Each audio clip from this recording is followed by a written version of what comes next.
welcome to Goodberry. Hi, everybody. Hello. Hi, Aaron J. Sussman. Hi, Teal Meeple, the Pack NW, Fireworm, the Fail Waffle. Oh my gosh. Gamer Share, Just Jules, Crafting Crunch, Vanetti. So many familiar names. Hi, everybody.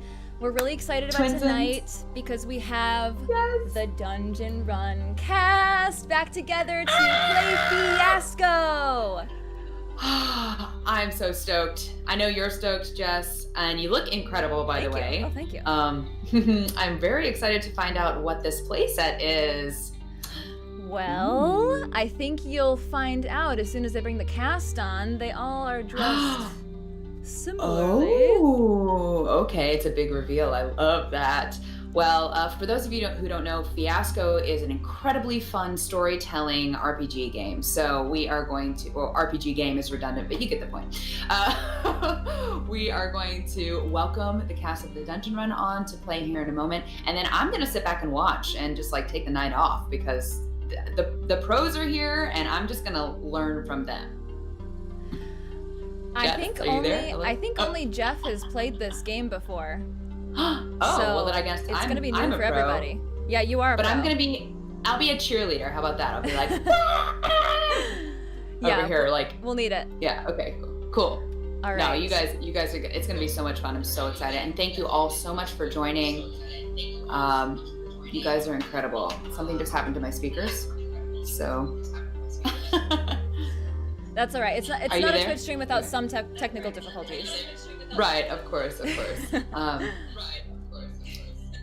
Cool. All right, so let's throw it over to the Dungeon Run cast. We're gonna say hi. So thank you so much for saying hello, Alex, and we'll see you in a while. Yes, you guys have fun. Bye. All right, Dungeon Run cast, you are up. Hi. Hey. Look at us. Hey. Well, hello. Hello. Good evening. Hey, I just want to say real quick, a big thank you to Jessica and Alex for hosting us here on Goodberry. We are delighted to be reunited. We've been told there are a lot of Dungeon Run fans here watching live, and we'll be watching on the video on demand. Just want to be super clear. We're not doing the Dungeon Run tonight. We're not playing Dungeons and Dragons. We're playing a different role-playing game called Fiasco.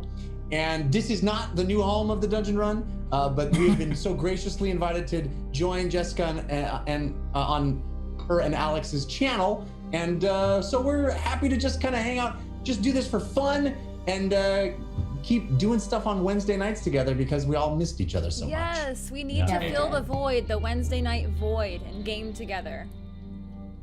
Definitely. I didn't know what to do last week. Yeah. Right.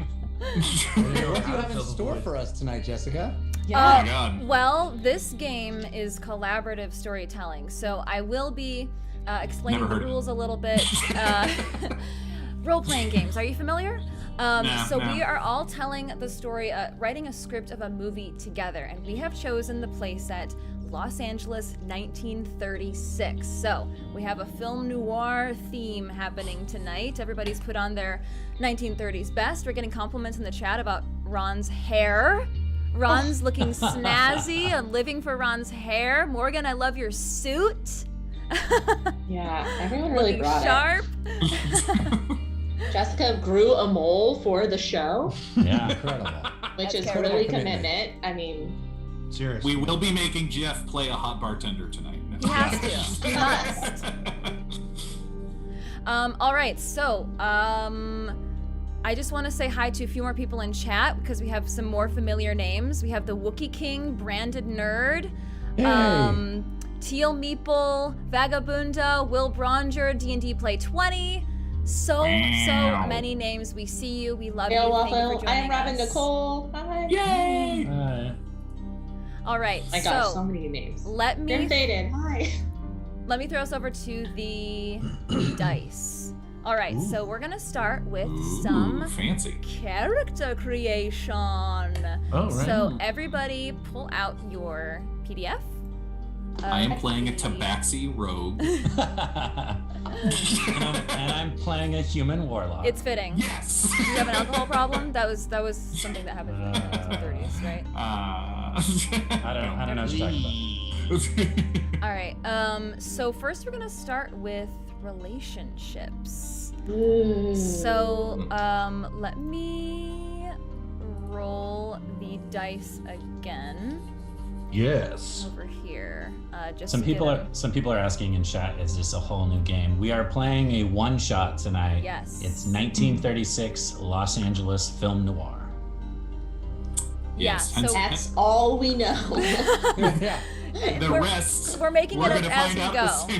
Same time as you. The goal is to create an entire story with the beginning, middle, and end all in one night. So hopefully we achieve that. It's told in 2 acts, so we're gonna go around twice in each act and tell short scenes together. Everybody's gonna have a relationship with the person on their left and the person on their right at the table. So Ron, that means you will have a relationship with Katie and with Jeff all the way around on the other side of the table.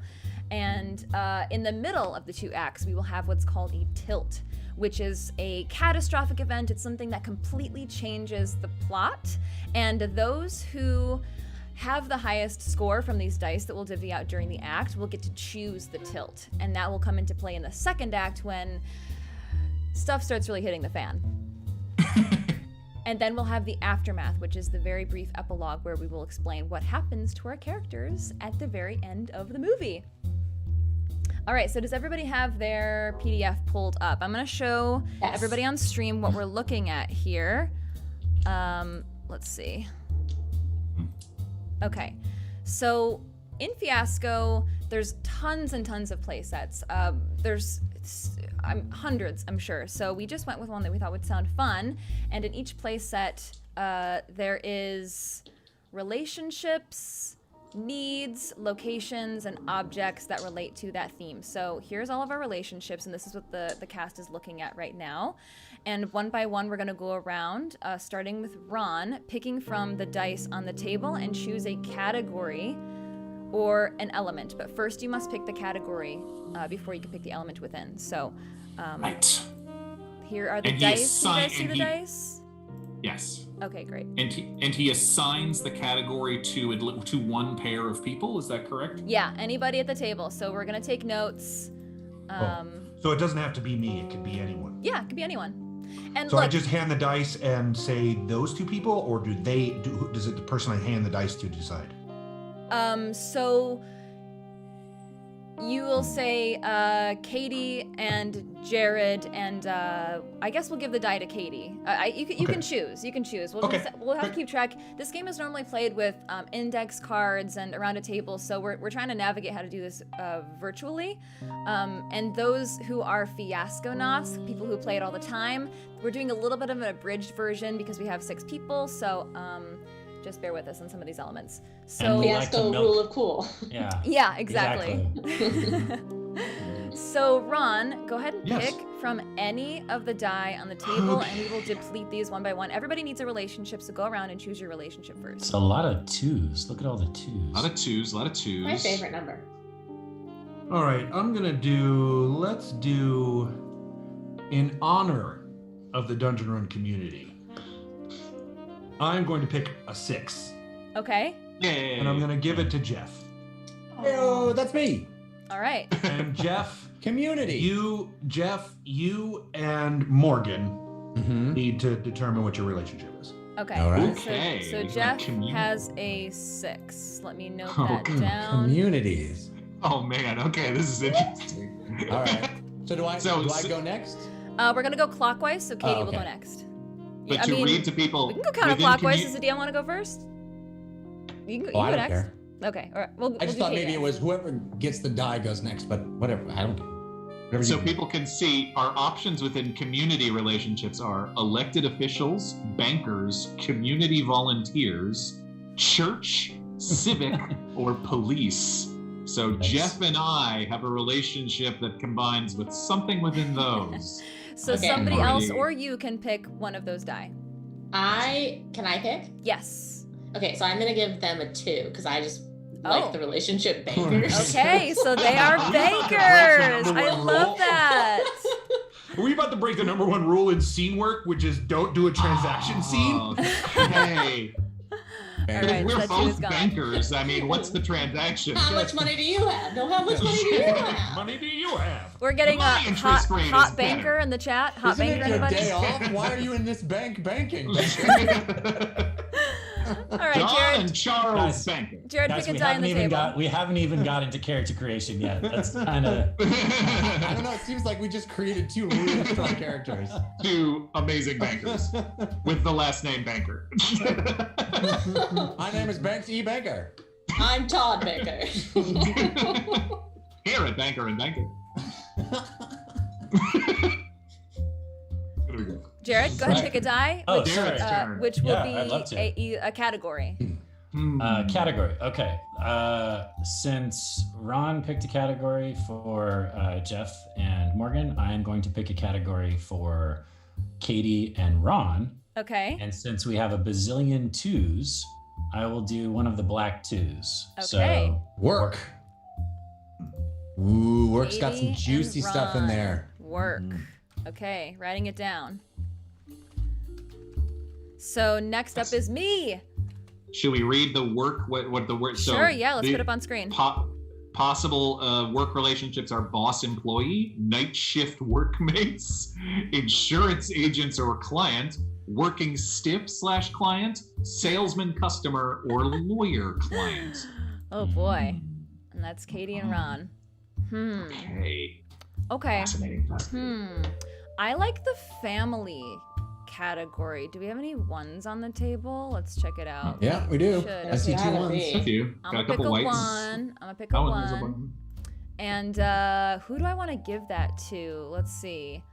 Family. Jess and Jared. We're Okay. family. Yes. sounds good. In 1936. Family. Okay. Morgan, you're next. You Right. can either pick right. a category or an element from family or work. Right. I'm feeling. Let's see. Let me see those die. I am feeling. I would like to pick one of those fives, one of the white fives for Okay. crime. Crime. Okay. Crime, and I'm thinking Ron and Jeff have Yeah, a criminal relationship. Of course we do. juicy. because I'm a banker. And I work with Katie. Yes. I'm also going to pick a 5, and I'm going to label Jess and Jared estranged husband and wife. Yes. Oh yeah. Oh, this is so juicy immediately. You said that was Okay. a 5? Yeah, I don't care if it's white or black, whatever's available. Okay. All right. Ron, you're up. Okay. Okay, I'm going to. All right, so let me just recap here because I want to say we have me with Katie, and we have a work relationship, Yeah. and Jeff and I are criminals. Yes. That's correct. So So we still need And Jess and Jared are estranged husband-wife. we still need That's a right. top level relationship for Morgan and I and for Jared and Katie. okay, Or Jared. Oh. Yeah. Oh, that's right. Yeah, top level. Yes, I see your point. okay. So then I'm going to choose. Oh man, we do have a lot of twos, don't we? So I'm gonna take. I'm gonna choose. You know what? What else is there? Let me look here. We got 4s, There's a 4. 3s. I'm gonna grab a couple 4. 4s. Let's grab a 4. Okay. And Jared, it's for Jared and Jess. Okay. So we are Romance. Oh, wait, no, we've already got them as estranged husband and Oh, wife. apologies. So it's got to be Apologies. He Morgan just did and that. I That's right. or That's what I meant. Sorry, Morgan and I? and Jess. Morgan. Throw that Oh. triangle there, guys. Throw that triangle. Incestuous family members. Wow. That was a bold jump from that. right to it. I mean, I'm just looking at what's most interesting, okay? So Katie, you're up. You choose a die. Wait, so you guys just got what? The love category. Okay. Romance, yes. And you We and should Jared use some are of the black dye. estranged. Yeah. Uh-oh, this is already getting done. saucy. Yeah. You and Jessica Jared and I are are done. estranged. Yeah. And Jeff and me and Jeff are done. So you and Jared need a relationship, Yep. and you also need subcategory for you and Ron, and then Ron and Jeff need a subcategory. Yep. Yep. And so do you and Morgan, right? Yeah. Correct. Yes. Okay, so I'm gonna give Jess and Morgan. I'm gonna take. Oh man. Okay, no, I'm not gonna do that. I'm gonna do. Do it, Katie. First thought, best thought. I'm gonna do a 3 for you guys. So you're a one-time fling. One-time fling. Oh, Yeah. wow. Sure. I'm in the middle of a triangle right now. Yeah. Hey. I think you I know why that marriage got estranged. Oh, no. We'll find Hey, out what? in the movie. Didn't want to stick with the banker. I get it. Fine. So Jared, you're up. Pick a die. Right. Sorry. Any die. I really want to figure out what Ron and Jeff's criminal relationship is. So Yeah. Okay. Do we have what do we have a lot of? We still have a lot of 2s, but A lot of 2s we've still. got And a few couple 3s. ones. A few 3s as well. I think the only thing we don't have is 5s. Yeah, please don't. How awkward do we want tonight to be? Dungeon Honestly. Run. Already awkward. It's Jared who's in control right now. We're trying to keep it to our normal family-friendly thing tonight, my Okay. friends. We also have a fair amount of 3s, so I'm gonna We do do. Hustler Mark. Okay. What Who's the- was that? Who's the hustler? Who's the Ron. Who's the con man and who's ooh? You guys get to pick. Yeah. So Ron and Jeff, their criminal relationship is Hustler and Mark. Hustler and Mark. Okay. Is that something we discussed beforehand, or does that just come out in the improv? Nothing is discussed beforehand. Oh, okay. This is all. Jeff On is the the fly. banker, though. And Jared, which die was that? Sorry. That was a 3. That was a 3. Okay. Does make sense Yeah. that I'm the mark. All right. So we have But Jared aren't and all Katie bankers need a hustlers? relationship. Yeah. Jared and Katie need a relationship. Yes, they're the only. Yeah, I didn't want to pick that. Chat's what would you- wondering what this drawing is behind you, Jared. That's MC Escher. There's a sweet rapper from the. Yeah, sure. He did that song, yeah? DJ Escher. I know what I want to do. Okay, I love nightclub owner and favorite entertainers, so I'm gonna pick category 3, ships in the night for Jared and Katie. Ooh, love it. Ships in the So we'll take a night. 3 out Yay. of there. Boom. Interesting. All right, Morgan. All right, so Ron and Katie need a relationship, and Katie. Jared and Katie need a relationship. Both need our Katie, sub. Katie, you're so undefined. I'm sorry. I'm just a broad woman. Or a woman broad. You're just a broad. Whatever. I don't have any specifics over here. Let's see. Okay, so to kind of give Ron and Jeff's Mark Hustler combination some more juice here, I'm gonna say, that. You're looking at Katie and Ron? Yeah, no, I'm gonna give Katie and Ron. I'll use one of the ones Okay. to make them a boss and employee. All So right. possibly Katie and Ron are both trying to hustle Jeff. Wow. Okay. Everybody wants to hustle Jeff. I'm just a banker. What is Katie and Jared's overarching category? Ships in the night. Ships in the night. in the night. Number 3. Okay. And the Ships dice in the we have night. left, we have 1s, 2s, 3s, 4s, and 6s. Everything except for 5s. So Katie or Jared Katie's already either a boss or an employee, Yeah. Correct. and Jared is already an estranged spouse. So I'm gonna is there a 4 available? Yes. I'm gonna do the nightclub owner, Nice. favorite entertainer. I mean, Katie's got the look for it tonight. As an owner? Yeah. She's the owner. Couple Jared, floors start left. coming up with your act. Okay, is that everybody? Everybody's got their relationship. Yep. Cool. Yep. All right, so let's Amazing. move on to locations, objects, and needs. Now let's try to do at least 2 needs among everybody. Okay. It doesn't have to be first, so if something else jumps out at you, then go for it. We also have to do character names, but we should probably try to do that quickly. Well, Yeah. it could depend on your shared location or your shared object, too. Johnny Barr. Johnny Banker Seed. Okay. Who just went last? Jeff. It was Jeff. Okay, so Yeah. Ron, Okay. you're up. Oh, it's my. Okay, so I'm gonna take. Can I see the dice? Yes. Everything but a 5. Now, we pick our own needs, or we still assign needs to people? This is still whoever you want. You can do it to yourself if you want, or somebody else. Okay. Okay. All right. I am going to choose.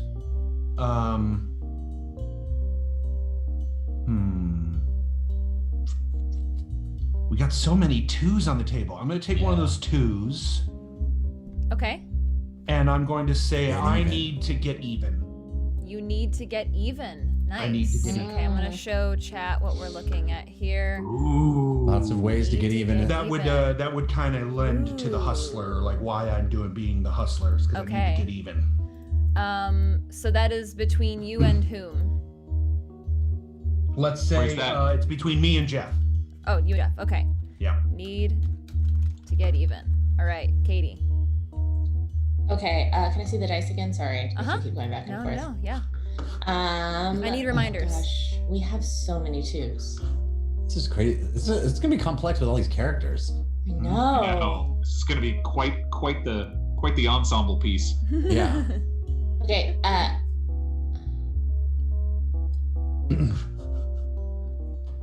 We have. I think we still have everything on the table at the moment. Yes, we do. Other yeah. than 5s. Jess, I'm gonna give you with Jared a 4 A 4 for needs. to get respect. To get respect. Okay. So Jessica needs to get respect, or I need to get respect. Jessica. Right. Jessica. You Jessica. get Jessica. You're Right? saying that Yeah. needs apply to all characters. All characters or To your relationship. Yeah, so Yeah. that's your relationship. My Oh, it's relationship. not necessarily to, it's your overarching kind of motivation. It doesn't necessarily go to like, well, just with Jeff or just with Jared. Got it. That makes sense. Oh, So that's does what that mean- the needs are for just me. It's not for the relationship. I think Yeah. you work. Yeah, that's your character's need, and the way you That makes pursue that sense. need is through your relationships and. So this the could be for character. Morgan as well, Mhm. or anybody. Yes. Yeah, For yeah. And the banker. needs So that you- you choose, right? The 2 to 3 needs that we will choose, anyone can use those as the needs for their characters. Oh, Maybe you already have anyone. respect, you just don't think you do. Okay, got it. All right. It's your motivation, right? It's basically your character's motivation. Right. Yeah. Got So it. that was Katie, right? Yes. Yep. All right, Jared. And And that was a 4. I didn't put that in the bag. Yeah. 4. Boom. Yeah. So There'll be a lot of getting even with all those 2s out there. Do we go these? So then, do we do one of each of these for the 6 of us, and then we go to locations? Is No, that- is no. So we're good on needs. It was just at minimum. I wanted 2 needs between all of us, so you can Oh, got it. do. Yeah, need So or a how many location. do we choose? And just So- to verify? you can choose any number of locations and objects and needs. I just wanted a minimum of 2 needs between the 6 of us. Yeah, I And like. what, I like the what are needs. the needs that we have chosen? To get To even. get even or to? Okay, sorry. Yep, to get respect or to get even. Okay, cool. I want to use that last 3 since we have a couple of bankers on the table to get rich. So the last need that we can do, or one of the needs we can do, is to get rich. And I will definitely tag Morgan with that, but if Jeff wants a piece of it too, that's fine. So we don't go through the next more specific layer down with these? The understanding is if you want You to on can. your turn, you, You can, yeah. Oh, I see. So you chose. Those are the unlocked ones, though, I is see. what you're saying. Even to get respect and get rich. I mean, this already sounds like a film noir. Yeah, with these needs, this is good. Yeah, this is good. I'm liking this. All right. So Jess, you're up.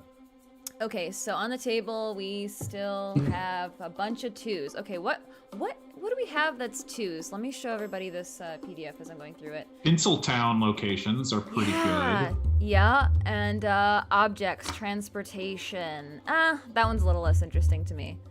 Yeah, I'm gonna do location, Tinseltown. Let's see.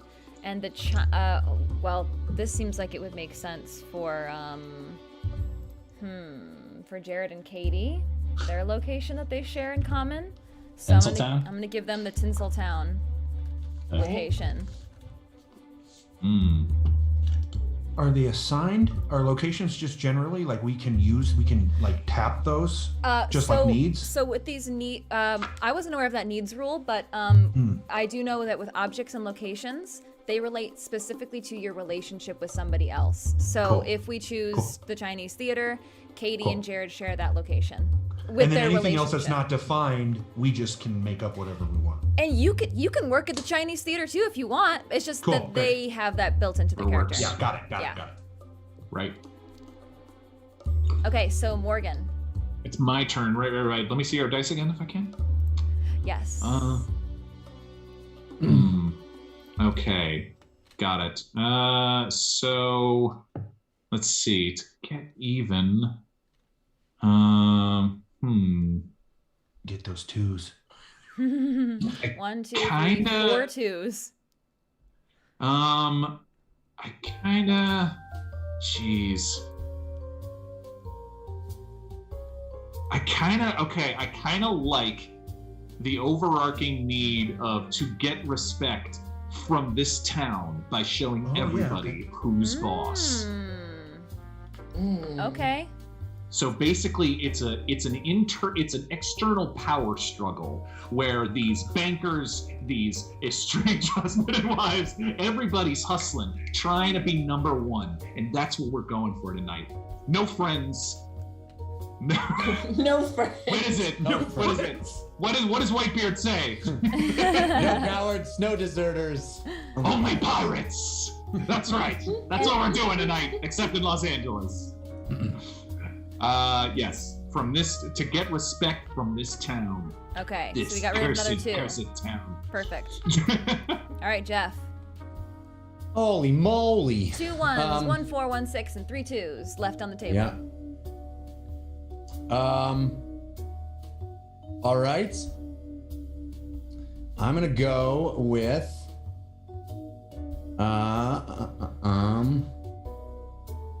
We have a whole table of objects and locations. Yeah. Objects. But we can just build in the objects ourselves if we like it. These are pretty fun though. A handful of uncut diamonds. There's no 3 on here though. I want to get a weapon up in this mix. There's no 3 on the table. No more 3s on the table. A vial of hydrochloric acid. A vehicle could be a weapon. Yeah, I was gonna say some of those other categories could become a weapon. Yeah. Yeah, the sentimental category could be a weapon. For sure. A sweat-stained hat with a hidden pocket. I'm gonna kill you with this box of old love letters. Honestly, death by heartbreak. All right, I'm gonna use the 6 and go sentimental on the object. All right. Ooh. So we have a sentimental object for between whom? Sapphire or engagement ring might come in real handy. Between whom, Jeff?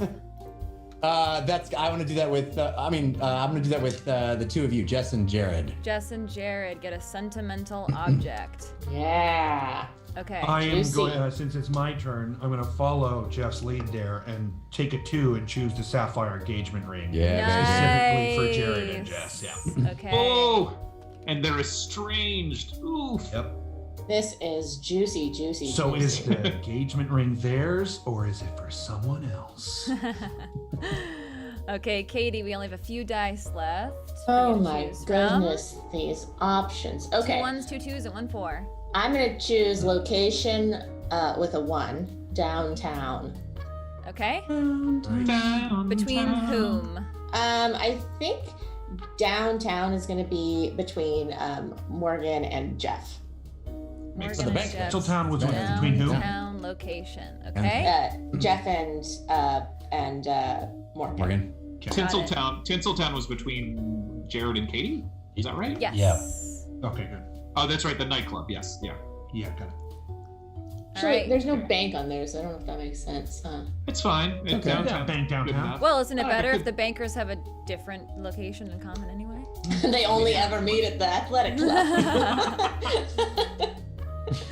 All right, Jared.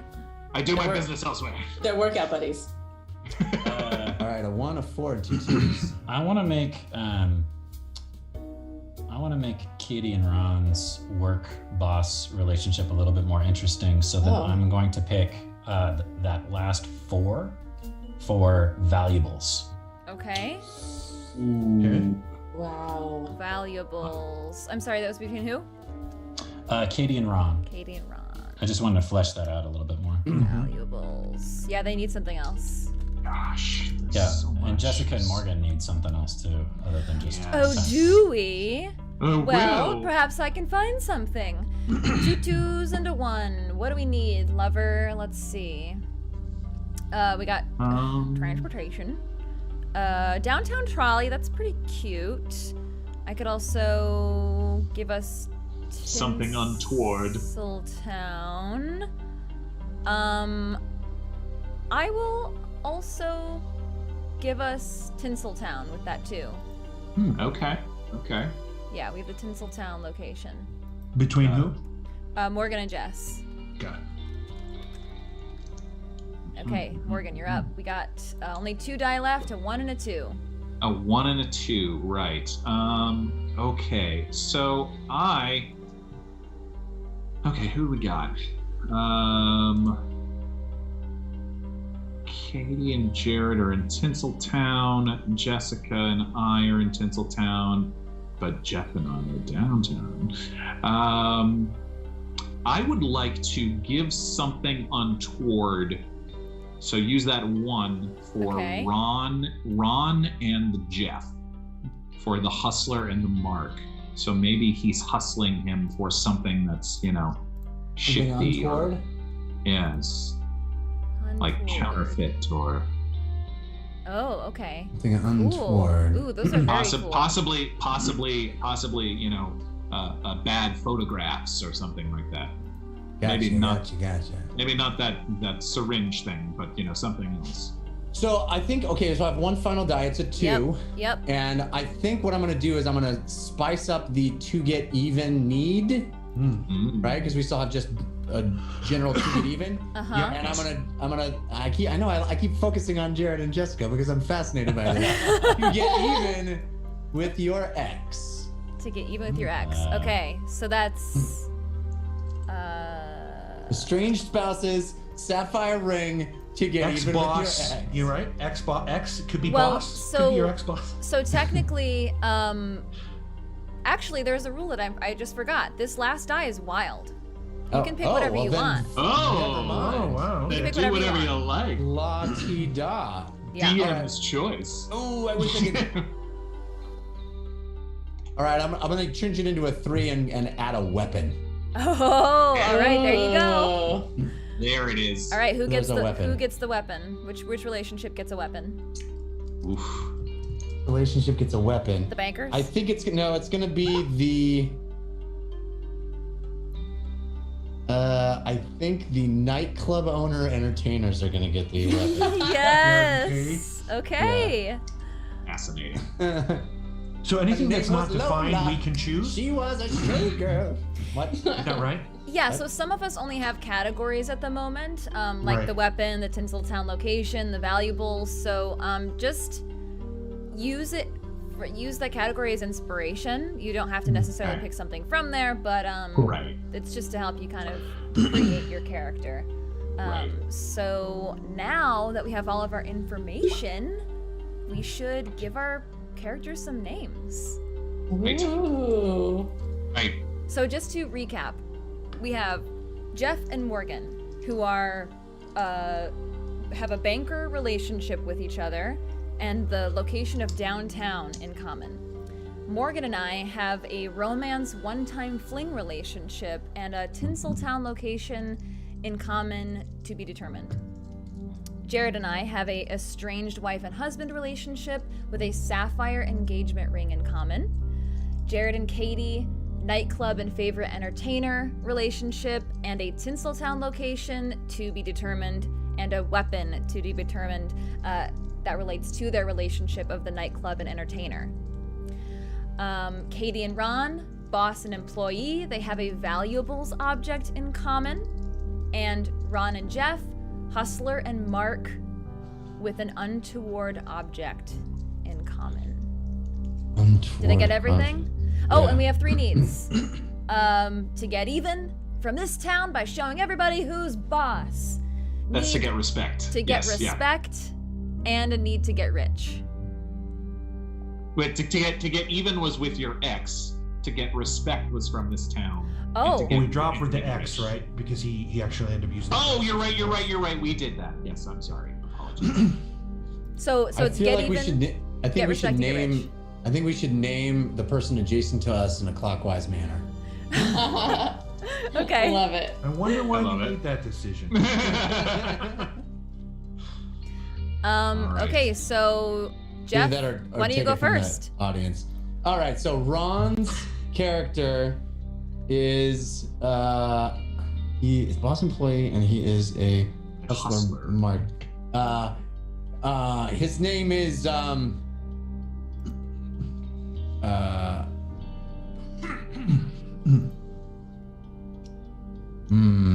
Bronson Flats. Ooh. Oh, that's good. Ron is Bronson Flats. Okay. Bronson Flats. Okay, so now Ron is naming Katie. Okay, so Katie is a boss. She's one of us is the boss and employee. Yeah, we haven't decided. We haven't decided. She is also. Her relationship is she has a relationship with Jared as a nightclub owner and an act. She could also be the boss and the nightclub owner, and you could work at the nightclub. And I could be like a tough at the. Oh, I love it. Bar, yes, like yeah, filling out bouncer. the world. I like. It's not like I'm coming from reality, guys. I'm not coming from reality. I think I'm going to name her Cherry Fields. Cherry Fields. Oh, I love. Amazing. Cherry Fields. Nice. Incredible. Okay, so then I named Jared. Yeah. Okay, Jared. Gosh, you're in so many complicated relationships here. I think I'm gonna name you Rev Nifty Sweetwater. Yeah. Rev Nifty Sweetwater. Okay. That is real good. What? Rev. Wait, like Rev, like Reverend? Is that his title? Like or no? R-E-V. Yeah, maybe it's short for Reverend. Nifty is his, like, what people call him. And then Sweetwater is his last name. Mr. I Sweetwater. like that. Mr. Why would Sweetwater. Why would Jess ever want to be estranged from that? I know. Nifty man. Well, maybe it wasn't my choice. Sweetwater. I have a reason. Her original maiden name was Champagne. It's Ella Champagne. Oh, My name is Ella Champagne. Ella Champagne. Oh my God. I got okay. As in, tonight I'm gonna drink Ella Champagne. Wow. Family show, Jeff. Family show. All right, so Morgan is a banker. Well, I mean, banker. We don't really know yet. Out there. And my one-time fling. Crooked banker. I don't know. I'm feeling the name Stu for some reason. Stu is calling to me. So you're Stu. I don't know what you mean. Stu. Hallenbeck. Hallenbeck. What's like a 1930s name? Bronson Flats is just like so epic. Bronson Flats. They've all been epic. We're getting Stu Becker, Geiger. Sussman, Brubaker. Stu Sussman's Stu pretty good. Sussman is good. Ooh, okay. Who said that? Who said Sussman? Stu Sussman the third. I'm seeing from Robin Nicole. Okay. Stu Sussman the third. Sussman the third. Beautiful. Yes, that's amazing. Lock it in.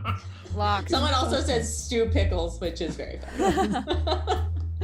Stu Sussman III. I love it. That's his So nickname. good. Pickles. So good. My father was Stu Sussman, and my father's father was Stu Sussman. Honey, Right. we have to name our child All a bit Stu Sussman. So, Morgan, you're naming Jeff. Jeffrey, Yeah. a fellow banker. Yes. I was thinking, look, I wanted to, you're respectable, but I also wanted to give you. I'm Stu Sussman II. No. Ooh, that would be a Stu twist. Sussman Jr. You're my son. No, I'm thinking something strong, but something slightly nerdy as well. So as fellow banker, so Sheldon Steele. Ooh, that's a hot bartender name. Hot banker name. Sheldon That extra E at the end. Steele. That's right. Steele and Sussman, the bank Steele and Sussman. We're very Oh, okay. All right, so we're gonna move into the next part of the game, which is the scenes. So Yay. what I'm doing now is I am taking all of the dice back out, putting them on the table, and giving them a roll. Yeah, hopefully not more twos. Yeah. Hopefully we get some Still more a few twos. variety here. Okay, so we will do these scenes, and we want to keep them around 2 minutes, keep them pretty short. And we'll start with Ron. You're going to set the scene wherever you want and just sort of establish your relationship with people. It can be with anyone, but it's likely that you'll do it with somebody with whom you have a relationship. And we will decide around halfway through the scene whether we want it to end well for you or poorly for you. And we'll give you a thumbs up or a thumbs down, and you will wrap up your scene accordingly. We will give you that die, and then you will give it to somebody else. I'll remind you when that happens. Sorry, real quick. Ron, what was your name? Bronson Flats. Oh, how did I miss it? Okay. Respect Mr. Flats. Okay, sorry. I didn't mean to interrupt. Okay, so All I right. just described the scene, right? Just describe the scene. Yes. Okay. So Bronson Flats, criminal, hustler, and mark, untoward object, and Boston employee, valuables object. All right. Yeah. I mean, let's give it a go. Okay. So the scene opens up on the outside of a brightly lit nightclub headliner act. It says, the headliner's act says, Rev Nifty Sweetwater tonight only. As we move into the club, we notice that this is a very, very nice club. Rich people come here. Very rich people come here. As you enter the club, you see a dashing and very strong, muscular, but very dumb man standing there at the door, taking, checking people's IDs, this type of thing, talking with the people who enter the club, chit-chatting, making sure they're not going to be a problem. And as we get deeper into the club, we see the stage is clear. It's right now, it looks like the club has just opened and that people are finding their seats. There's no act on the stage yet. Bartenders slanging drinks. Some slight music being played over a record in the corner. One of the favorites of the time. Wow, I'm loving this, Ron. So detailed. No, thanks. Oh, Sorry, Ron. painting a scene. Way to set the movie up. I'm into this movie sorry. already.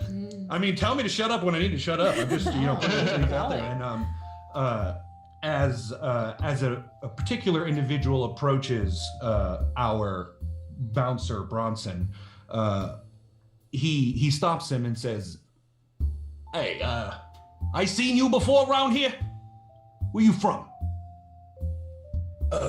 No, first time. Yeah. Is there a cover charge? Yeah, for you and the way you're dressed right now, let's call it $1.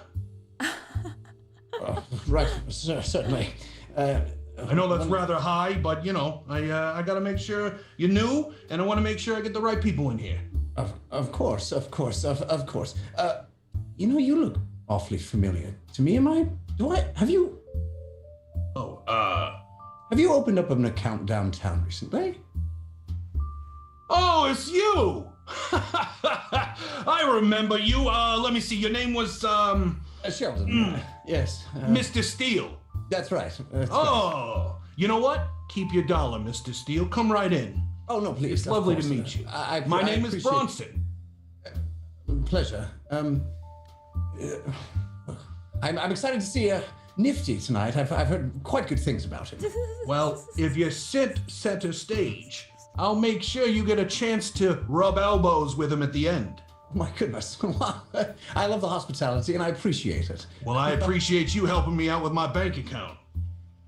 Well, I can't help you out with it in any way. You just give me money and I hold on to it and hopefully the interest accrues. Well, that was what I was talking about when I said helping me out. Like, start one, you know. It was nice of you to, like, tell me how bank accounts work and, like, why I should have one. So I really, really appreciate that. Of course. Enjoy your night, sir. Thank you. Scene. And Amazing. as he walks by, just in one last line, as he walks by, Bronson goes, sucker. Okay. Up next. Well, actually, we have to give you a white die.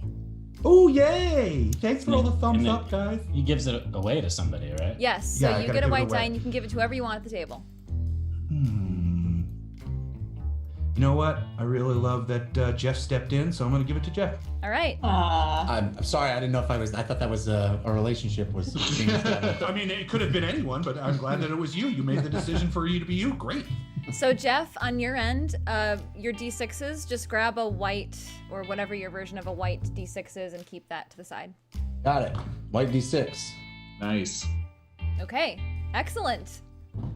Katie. Okay, so as he walks away, the camera pans over into the club that has a smoky, like, blue light within it, and in the corner you see Cherry Fields standing in the doorway of what is clearly like the manager's office of the club, smoking a long cigarette, watching this exchange happen. And as Bronson walks away, she does a little come hither to him and calls him into her office, where they sit down and start a discussion. Sorry, boss. I hope everything's okay. Well, everything's fine. You did pretty good. Oh, thanks. I think you might have gone a wanna little know- bit far saying you didn't know how to open a bank account, but you're on the right course. Well, you know, I look dumb. You know, why not? You play the dumb card. You know, if I had said it, no one would have believed me, but I believed you. And I know you know how to open a bank account, so kudos to you. Well, you know, I do like money. So Listen. I'm just trying to get rich here, you know? Here's the thing, Bronson. Yeah, miss? I like you. You know I like you, Thank you, Miss Field. okay? I appreciate And that. if this thing works out, there's a large promotion in your future. All right? So Right. we just got to figure out a way to get a key from that dumb banker. Excuse my language. Okay? All right. But I don't want Key. he can't catch a whiff. A key to the safety deposit box. You know that. Oh, yeah, the skeleton key. Yeah. Good thinking, Miss Fields. Good thinking. Thank you. So what I need you to do is I need you to keep on him, all right? All right. I'll keep on him. I'll watch him like he's a fat kid who likes cake. Yeah. Yeah. And I want you to know if this doesn't go our way, you're gonna be dead like a turkey on Thanksgiving. All right. Well, I guess my life's on the line then. I better get this done. Oh boy. Oh, it's coming. panic, Either don't you a panic, promotion don't you or panic. I'm dead. Listen, this ain't too high. This is life. This is life, Bronson. Okay? Yeah. Miss Fields, if I may, thank you may. for taking me in. I know when I came to you, I was just a young teenage boy, but you've really shown me how the world works, and I really appreciate that. I love watching a peach fuzz turn into a beard. Shucks, Miss Fields. You have a lot of promise, Bronson, and I don't threaten you to scare you. I threaten you to raise your own stakes for yourself. It's about you respecting yourself as much as I respect you, okay? Yes, that makes a great sense. Thank you, Miss. Get back to work. Get back. No more. Yes, ma'am. Right away. All right, scene. Amazing. Okay, so we voted for that to go poorly for Katie's character. So Katie, you get a black die. Who do you want to give that to? I'm gonna give it to.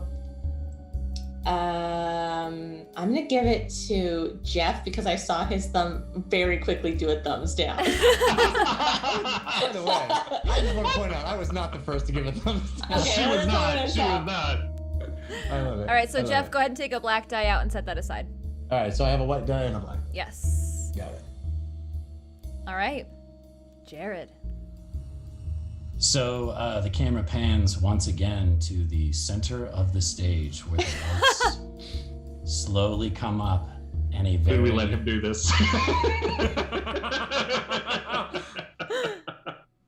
very slow drum beat starts in the background and the bass kicks in. Just so you And guys know, the first- music is actually doing that on the stream right now. It's okay, perfect. great. Nice. And the audience has been milling about and making a lot of noise, and they all suddenly go quiet when they hear this doom, doom, doom, doom, doom, doom, doom. And out from behind the curtain, a man dressed in an all-white suit, top to bottom, tie, shirt, jacket, pants, even the shoes, sparkling white. So nifty. He comes out, and at first you don't even see the microphone, and then it magically appears in his hand. And he leans down, and he notices someone in the back of the audience, someone that he hasn't seen in a while, his ex-wife. And he starts to get a little choked up. He hasn't seen her. She's got a scowl on her face like she typically does. But she's dressed to the nines as well. And he forgets at first what he was gonna do. And then the drummer kicks in with a ch-ch-ch, and he begins his song. Oh, what a place to be, with no one next to me. I guess I should have said before, you got those hands in my head.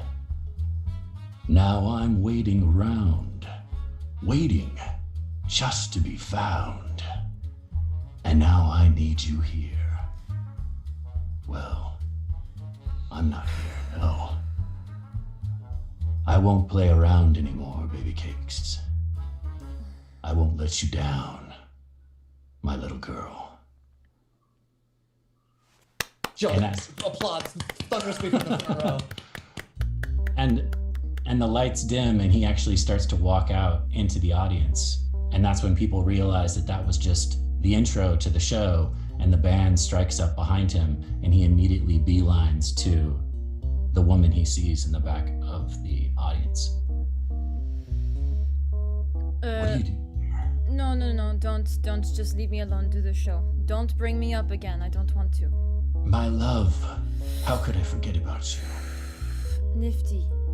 This show, it's not about you and I anymore, okay?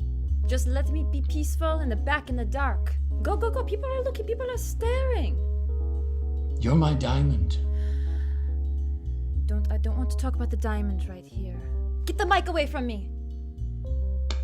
He hands the mic off to some random employee, probably Bronson. Bronson walks by with a glass of alcohol, grabs the mic, and places the alcohol in front of Mr. Steele. Nifty immediately grabs the drink and picks it up and sips it. Hey, It's my club. Shut your mouth. Honey cakes. What can I do to get you back? What can I do to win your respect? Well, I'll do perhaps anything. If you hadn't lost that ring, we might be able to say something, huh? The ring. Oh, the ring. You lose a woman's precious diamond ring, a sapphire engagement ring. She doesn't speak to you no more. Okay. I'll get you another one. Nicer than before. Okay. We will see, won't we? All right. You got it. Here. And she'll reach up and give him a little. I'll be waiting on that ring. Ta-ta. Bronson walks by with another glass of alcohol in his hands and puts it in front of Mr. Steele. Nifty grabs that one as well. Takes it.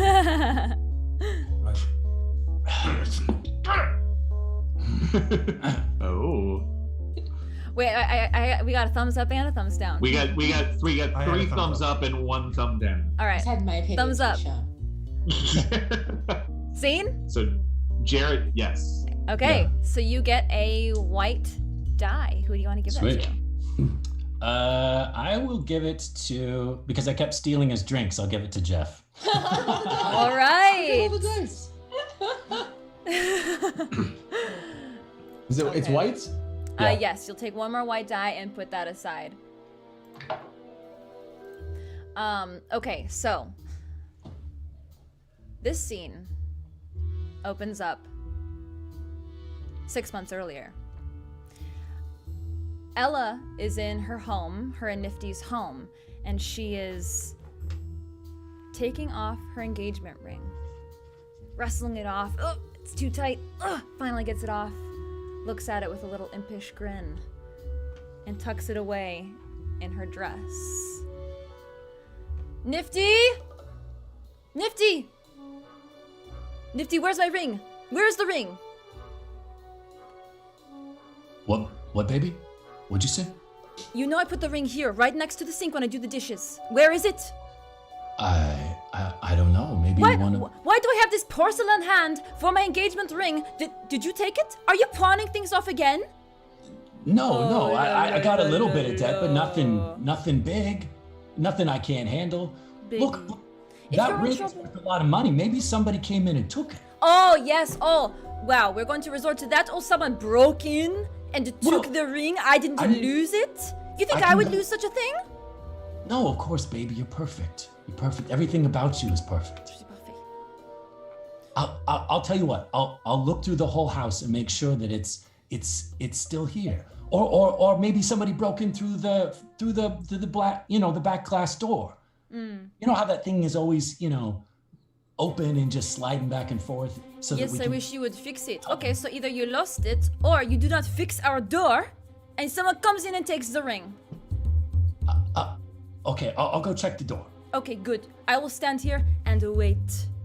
And as he walks away, she crosses her arms and smiles, a little shing gleam across her eye. And that's double thumbs up. I'm just giving a thumbs up for the way she says the word door. Yeah. La porte. Okay, so I get a white die, and I'm going to give that to Jared. Awesome. God. All right, Morgan. Okay, let's see. We've jumped back 6 months, but now we are going to fast forward to the next morning from the previous night at the club. And Jeff Sheldon is walking into the very distinguished bank of Steele and Sussman to find kind of like face down on the desk, open bottle of champagne at the desk. There it is. At the desk behind, and he looks like he's been up all night drinking champagne. And as the sunlight is coming into their very nice office, marble floors, wood desk, all of this, but basically, yes, he looks like he's had a rough night. Good morning, Stu. Stu. Oh my. What is it? What is it, Sheldon? Another bender, eh? I just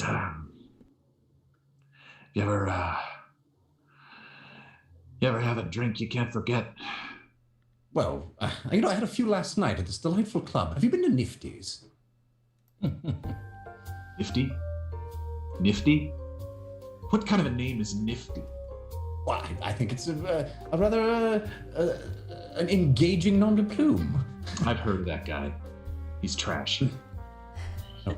Well, that brings me to a point I wanted to bring up with you. You know the Flats account? It was opened a few days ago in here.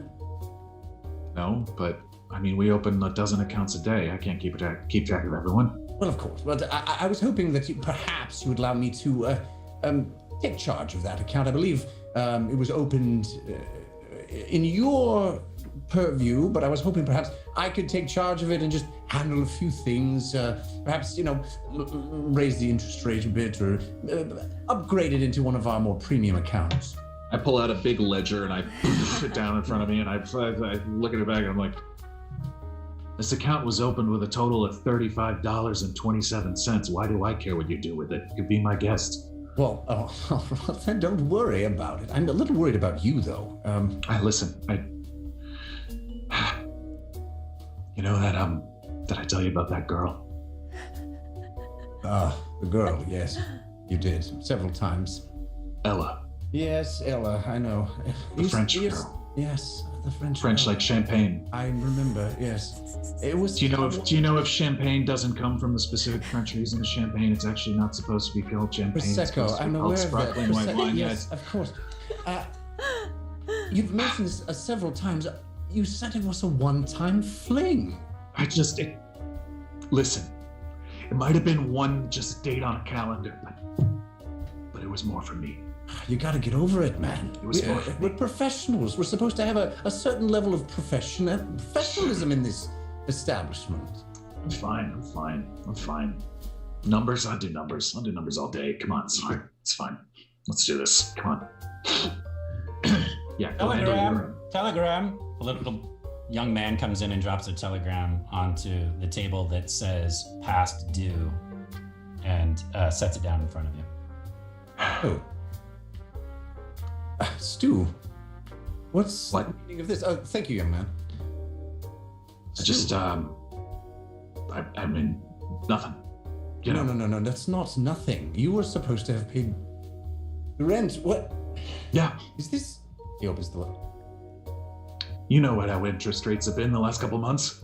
I do, of course. They've been down. Yeah, right. Bank things. I know bank things.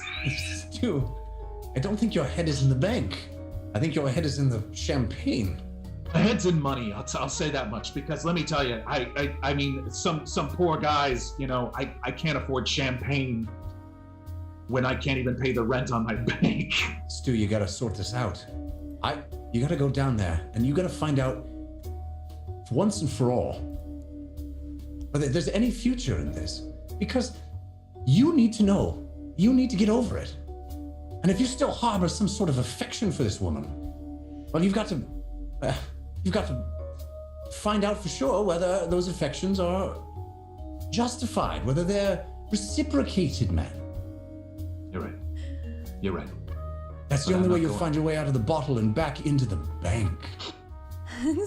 Yeah, I gotta make some money. And then I'll show her, That was a good one. I saw a couple thumbs down. I got a thumbs up from Ron. What did we overall give him? I think it was thumbs down. Yeah. Went poorly for Morgan. Okay, so Morgan, you get a black die. Who are you going to give it to? I can't see the table, so where are we at with dies? Jeff has a couple. Jeff has Jared three. Jared has one. Oh my goodness. I'm going to give Katie one. I'm going to give Katie my black die. How dare you? Okay. Cherry Fields is trouble. Cherry Fields, this isn't the first time she's been thwarted. Jeff, you're seeing. All right. Later that same day, same location, the bank, opulent bank. We are inside Sheldon's office this time. He's on the phone mid-conversation with Mr. Flats. Mr. Flats, I got your message about the deposit. It's this account was opened with $38.42, and this is a rather large sum that you'd like to deposit. I just want to make sure that I got the note correctly. Yeah, it should be about $4,000 and a blue sapphire ring. Yes.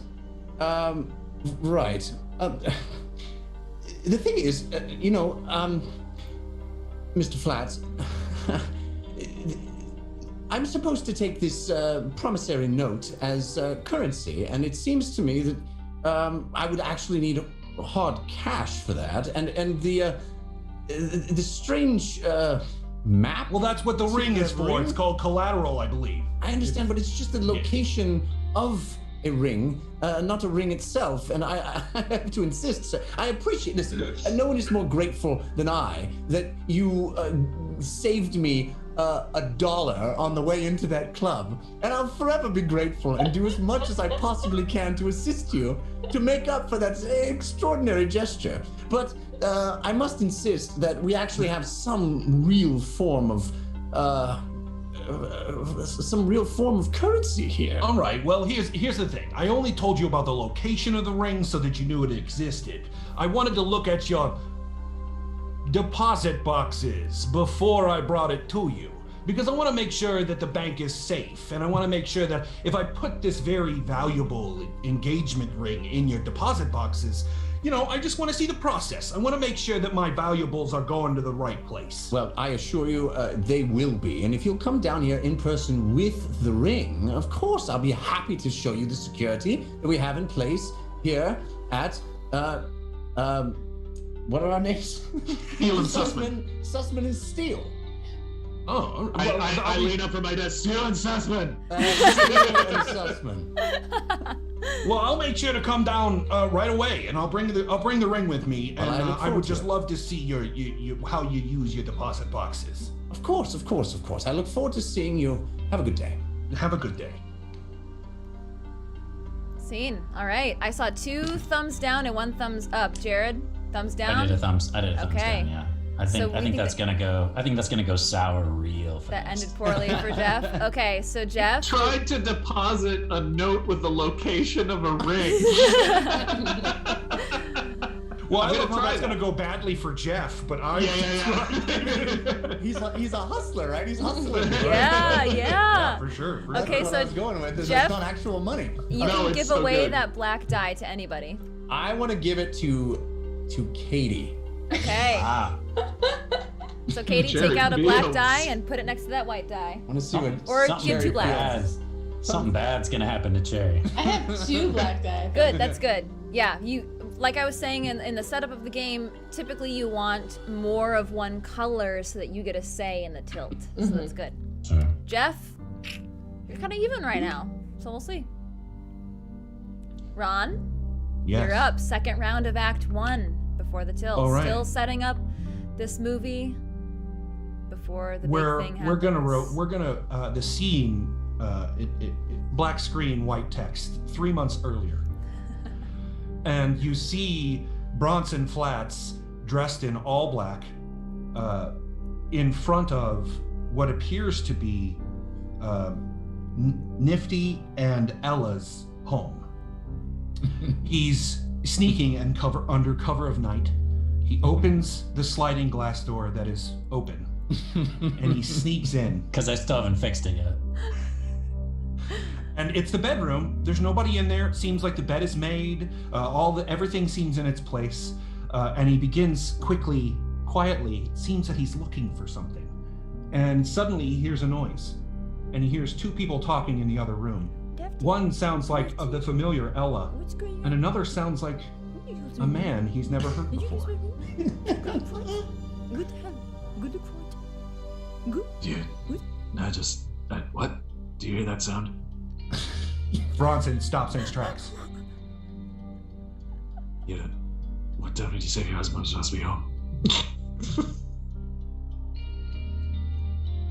Bronson opens the door to the bedroom to see if he can, just slightly, gives it a crack to see if he can see what is in the room.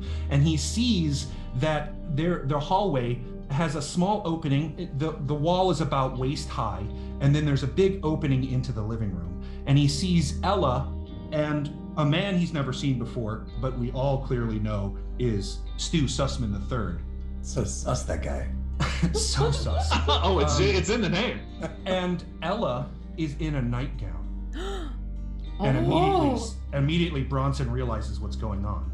He sneaks out of the room, crawling through past the wall behind it so they can't see him, and waits for a moment for them to be distracted in a kiss, when he then rolls past the open door into the kitchen. And he crawls into the kitchen, stands up, making sure he's not seen, pulls a cookie jar off the top of the refrigerator, opens it, and pulls out a blue sapphire engagement ring. He kisses it, puts it in his pocket, puts the cookie jar back on the fridge, crawls back out to the opening. They're full make-out mode, so he doesn't even need to hide. He rolls anyway, and he crawls back into the bedroom and out the door. And wait, Ron. He passes by Stu's pants and sees a business card that says Sussman and Steele Bankers. Perfect. Yes. He makes note of it and crawls into the bedroom, closes the door, makes sure everything's back in order as he had when he entered the bedroom, exits the sliding glass door, closes it until it, as he tries to close it, he does it a little too quickly and there's a bang. And he freaks out and runs into the dark. Did you hear that? Yeah. What was that? That was a damn raccoon. Anyway, where was I? And scene. Okay, so we got some thumbs up on that. Ron gets a white die. And the timeline. So that was 6... That was like Mission Impossible. That was 6 months before the nightclub scene, yes? That was 3 months. 3 months. Before the nightclub It's scene. right before the scene where you couldn't find the ring. Right. It's 3 months before you couldn't find the ring. Well, she found the ring and she put it in her own pocket. Wait, so you took the ring out of the cookie jar and then Ella? Between 3 months, from the 3 months, no, Ella said she lost the ring. Puts it in her dress. 6 months ago. Yes. And so 3 months goes by, and at some point, those 3 months, she hid it in the cookie jar on the top of the Got fridge. it. Okay, we got 6 months and 3 months. Got it. And I'm going to it. give my white die to Ella since I took a ring from her.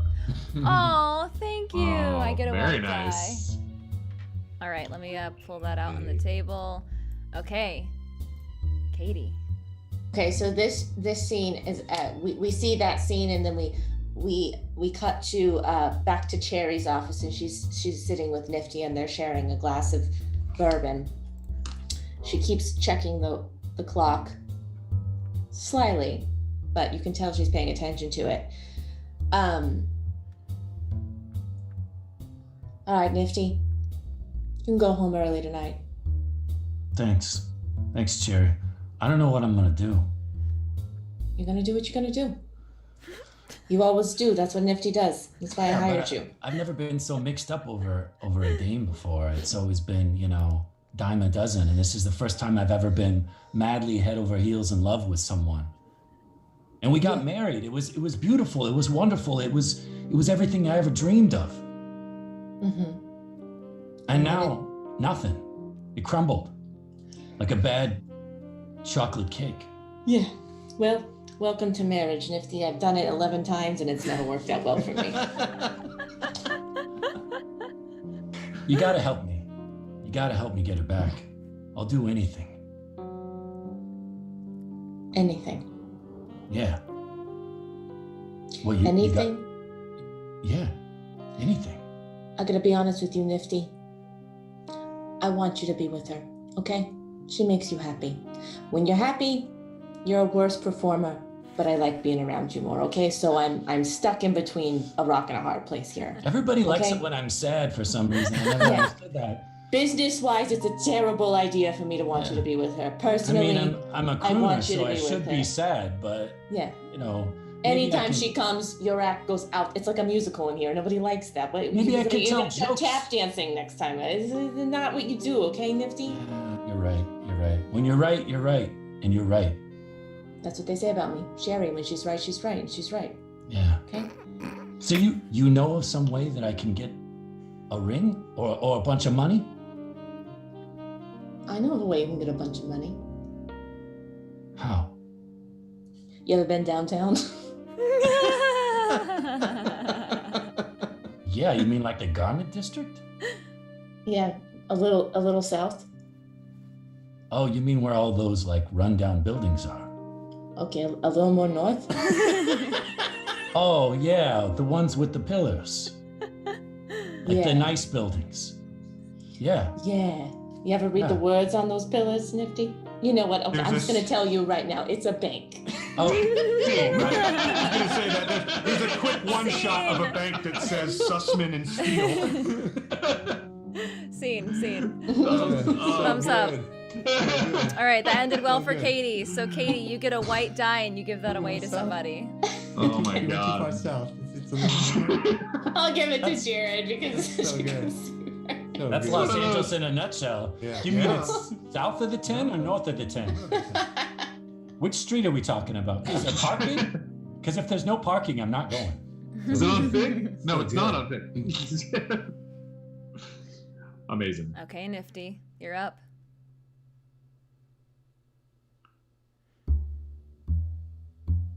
All right. Okay, so we're gonna cut to the bank, and I'm out front of the bank. This is like the next day, maybe the next night, and it's getting close to closing hour, and I probably have a gig I got to do that night.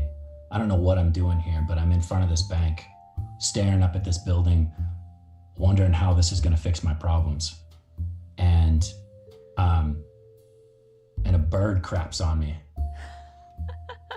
And a newspaper Ron's already thumbs down. a newspaper rolls across and like smacks me in the face. And I decided it couldn't possibly get any worse.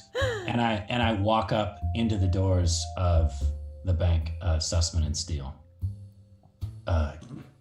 Excuse me? Oh, sorry. I thought we were just closing up. Is there something I can help you with, sir? Are you a banker? Hey, Nifty! My God! Yes, it's your. Oh my God! Stu, you've got to see this. Nifty is here. Stu. Oh, I'm sorry. No, Yes, hello. No. No, Oh, it's. Do I know you? Mr. Sweetwater. I know you by reputation. It is a pleasure for you to enter our very humble establishment. No. You know his wife really well. I've seen you two walking around down here. Yeah, your face looks really familiar to me. No, I think you're wrong about that. I think that must be my father, Stu Sussman II. No, of course, Stu. This is an incredible, serendipitous moment for all of us. I just can't believe it. How can we help you today? I was thinking maybe I could take out a loan. Absolutely. I will happily allow you to take out a loan from us. Really? You don't need Absolutely. any collateral or any paperwork or anything? You just gonna give me the money? Listen to that voice. I mean, Sheldon, listen to that voice. That voice is collateral for me. This is what I've been telling you for so long, Stu. I know that you've interacted with Miss Champagne, and you've had her down here many times, and you've walked hither and yon and enjoyed sunny afternoons talking. No, I don't know. No. That's yeah. I think you might be wrong about that. But no. No, we're of here course to I've talk. seen you two together many times, and I tried to tell you, Nifty is really the one you've got to pay attention to. His voice is incredible, and his nightclub For sure. is divine. For sure. Thank you. Yeah. Thank you. Yeah. You know what? Maybe this is a bad idea. Maybe I. No. It's a terrific idea. Yeah. Mr. Sweetwater, we are here to invest in Los Angeles and the talented people that reside herein. And yourself, I count you among the highest of those. So however we can help you to further invest in this city, Steele and Sussman are here for you. So I need a loan? $20,000. Scene. Okay, we got lots of thumbs down on that. So Jared, you get a My black web. die. It was going bad for me before I. Yep, you set that up yourself. Immediately. So who you gonna give that black die to? I gotta give it to Morgan. I gotta. Morgan. That's your first die, yeah? That's my first die. Okay, good. Okay. 20K in 1936. I know. They were saying $35 was a lot of money. Yeah, when he said $35, I was like, that's actually a pretty lot of money. Can someone in chat? Oh, we got it. Maybe not for a Tuam banker. Ask says $20,000 in 1936 is worth $375,000. Oh, well, that seems appropriate for the. That's a one-bedroom apartment in Los Angeles. Like asking for a mortgage. You asked for a mortgage. How much is That's kind of what I How was much is thinking. $35? I'd like to know how much $35 is. I like the idea here, though, that $300,000 is what he's going to spend on a ring. Yeah. I'm worth it. You know?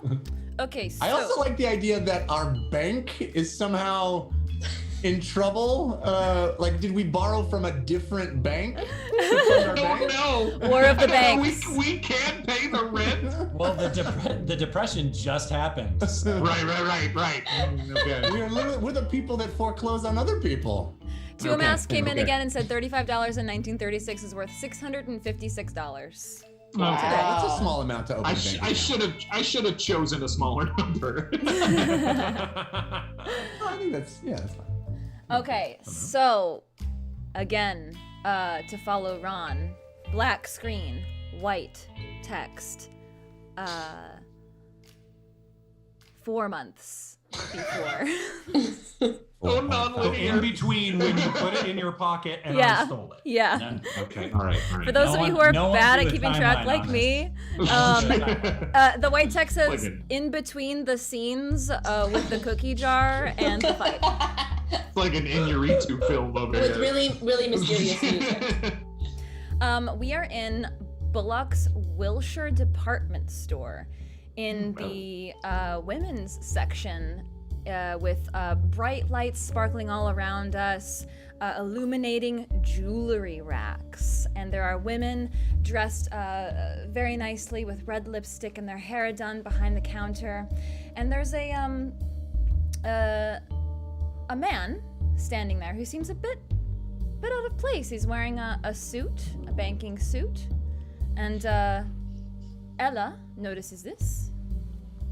She kind of looks over, looks him up and down, drags on her cigarette and blows it in his direction. What's a guy like you doing in a place like this? I don't really know. Looking at jewelry for a loved one, perhaps? Well, it's for my mother, actually. It's So not romantically attached. Well, not at the no one I'd spend this amount of money on, that's for sure. Not at the moment. Well, I am also not romantically attached, and I'm looking at jewelry. We have a lot in common. Indeed. Well, at my bank, many people store jewelry such as this in safety deposit boxes. I see them all the time, and I get a little, dreamy about buying someone jewelry as beautiful as this. Once again, a shing gleam shines across Ella's eye. Oh, well, I have a piece that I need appraised. If you have any expertise in that. We deal with appraisers all the time. I personally, I know the value of a thing when I look at it. When I take a real good look. What is your name? Sussman. Sussman? Stu Sussman, the third. The third? Indeed. Oh, there's many greater men before you. None as great before me, but you are the best. We're on the up. Well. And you? Ella Champagne. Ella Champagne. Champagne. Champagne. Japan. Yes. Now it sounds like Japania. Is it champagne or? It's okay, d'accord. Hi y'all, sorry we haven't had anybody over here to help you. Can I open up any of the cases for you to look at something? Oh, yes. Would you please bring us your most expensive necklaces? Oh. You just want Okay, you want just a display of our most expensive necklaces. That's correct. Scene. Scene. I love it. It's so awesome. It's amazing. Oh, That's man. a flex. That's a flex. I love that the French way of flirting is smoking a cigarette and blowing it in your direction.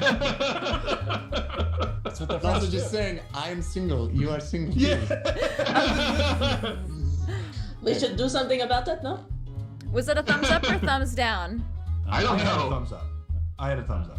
What about you, Katie? You're the decider. Oh, I think. Oh gosh, I think it went down. Actually, good. Okay. Sorry, no, good. So it's a tie. It's a tie between That's the a two. tie. I think Yeah, it's a tie. I think it went well for Ella Okay. overall. Right. She Because met a- was, she met a man. Sweet necklaces. she was Yeah, going all out those expensive necklaces at one time. looking for some Well, she prey. knows that she's successful in a month. So Yeah. And she Yeah. found it. True. Okay, so I get a white die, and I am going to give that to Morgan. Oh, thank you so much. Interesting. Okay. Where are we timeline-wise? Wherever you want to be. Wanna be. Wherever you want to be. I think we're back to present day, maybe an hour or so after Mr. Nifty has left the bank. So it's probably pretty late in the day.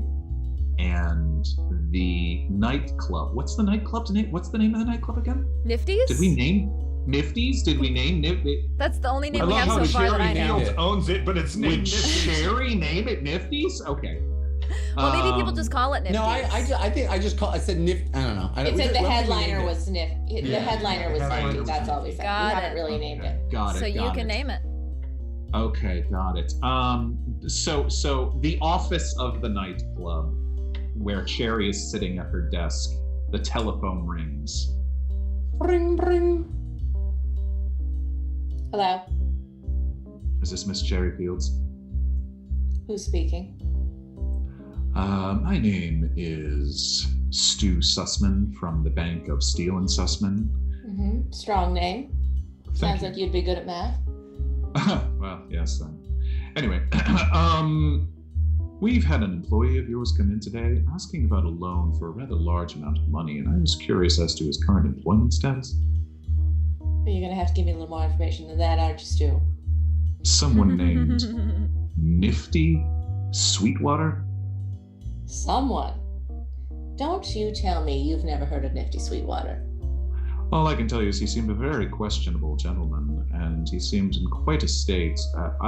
Listen, it's none of my Stu. business. Let me ask you a question. When she says the word stew, Bronson, who's sitting across from her listening to the conversation, holds up the ring and points to it and goes, "That's it. That's him." Thank you. Okay. You're dismissed. What do you think? What do you think? An old fashioned, but make it the traditional way, okay? So it's gonna take you a A while. modern old fashioned. I got you. Modern old fashioned, okay? Don't mess it up. Sorry about that. Keep going. I was saying that this employee of yours, he was sweaty, he seemed desperate, didn't seem to represent you. He claimed you as a reference, but honestly... Stu, let me ask you a question. Hmm. You ever left downtown? From time to time. Then there's no possible way that you don't know who Nifty Sweetwater is, all right? He's a celebrity in this town. Be that as it may, celebrities aren't always worth the It sounds large to amount me, of money. Stu, like you have a bone to pick with him. And as his employer, that's none of my business. But you call me, as his boss, talking dirt. What's your deal? What do you really want, Stu? I want him out of this town. I can help you. Nightclubs such as yours, struggling times such as these, I'm sure that people aren't quite buying drinks at the rate that they used to. Well, I'm buying them at the rate I used to, but that doesn't give me any money, does it? And at that point, Bronson comes in and puts the new old-fashioned in front of her. Give me 1 second, Stu. Bronson, this took you all of 30 seconds. There's no way this is good. Bronson, he already had it ready. He knows your drink order. I don't know what you want. I'm sorry to take you through the conversation. I just wanted to make sure that you had everything you need. Anything else you need? No, just stand by. I'll talk to you. I'm going to go to the bank. I'll see you. Oh. Listen, Miss Fields. Mm-hmm. If you were betting on ponies, I wouldn't bet on Sweetwater. That's all I'm going to say. Well, I'm I'm gonna not take his betting on house. ponies, And Stu. I'm going to take his wife. Well, you've told me all I need to know. I'll still sign off if you need a reference, which is assuming what you called for. Yes, sure. I'll mark that down here. He's an exemplary employee. How long has he been working at your nightclub? Blah, blah, blah. Sure. Fine. Stu, how's your bank doing? It's tough times, is it not? We're fine. I know a liar when I hear a liar, Stu. This bank's been in my family for 3 generations. Mm-hmm.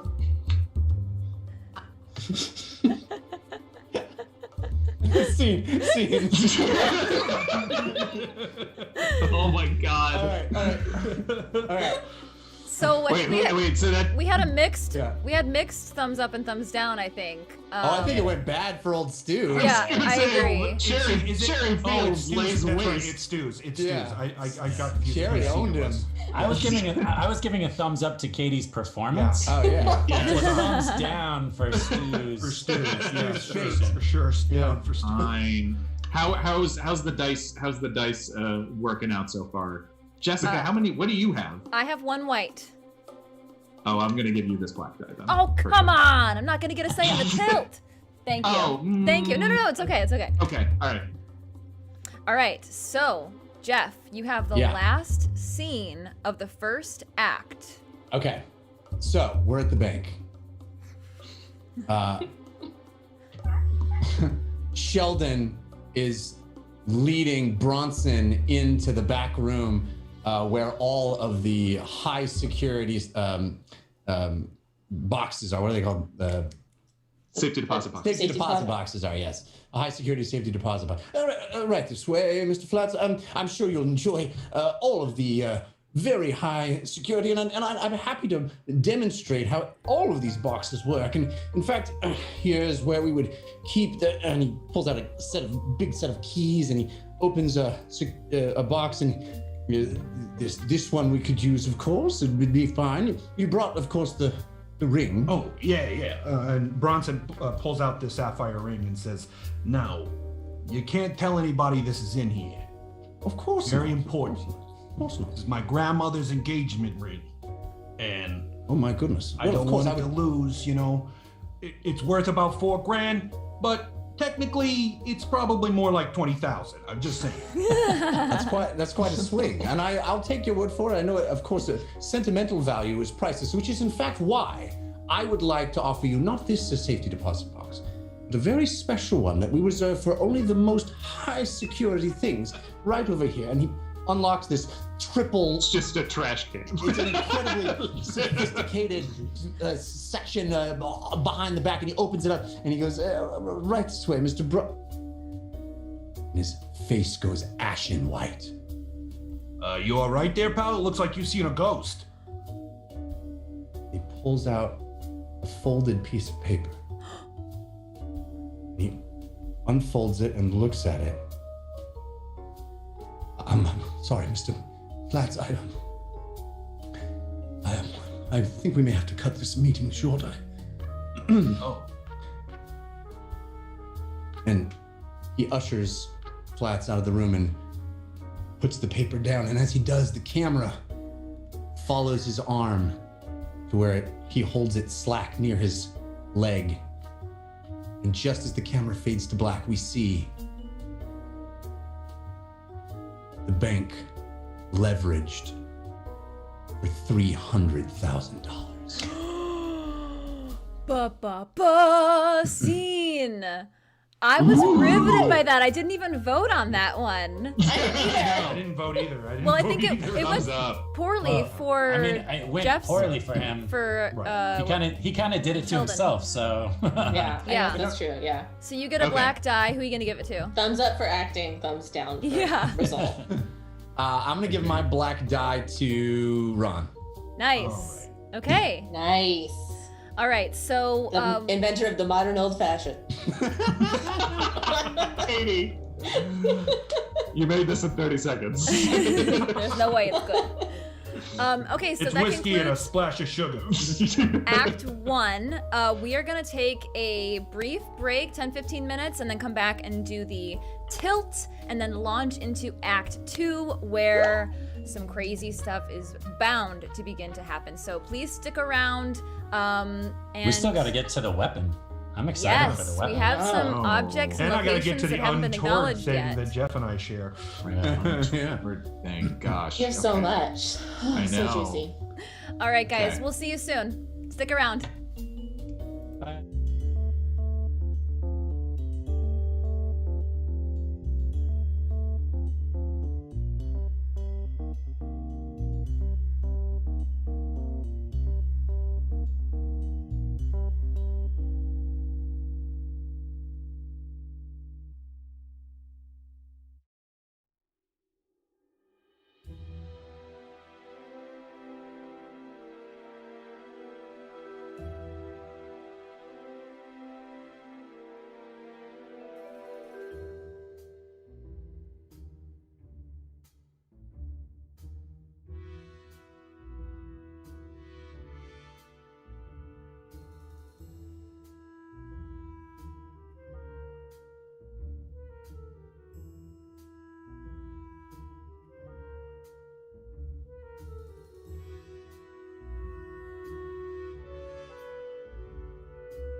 everybody, we're back. Thank you so much for waiting for us on that break.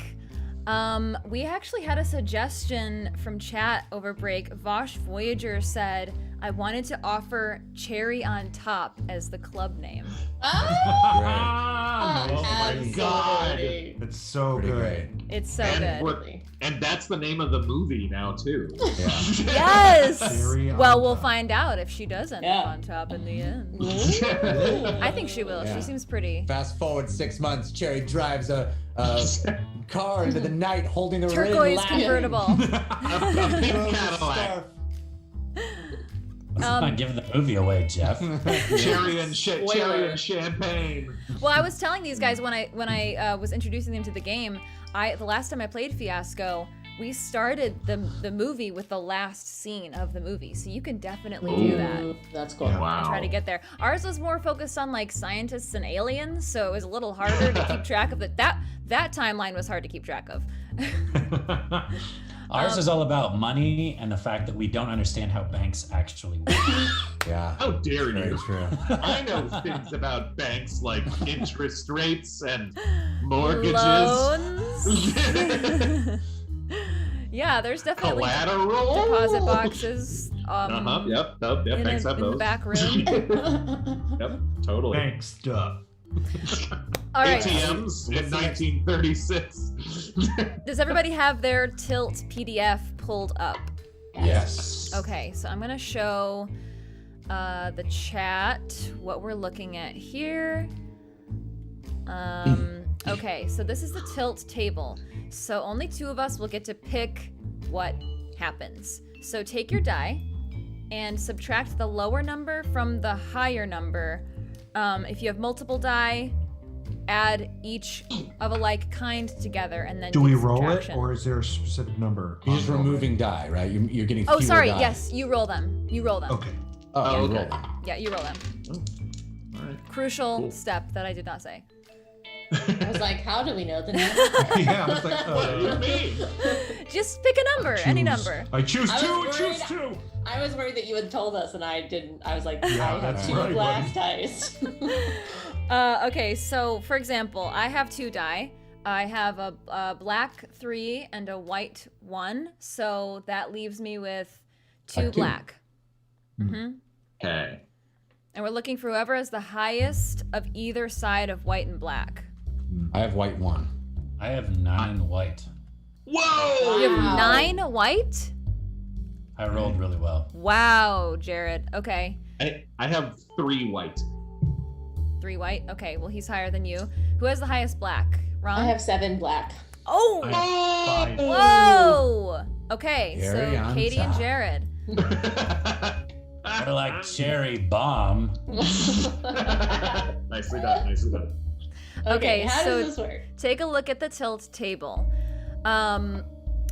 Each of you will pick a category.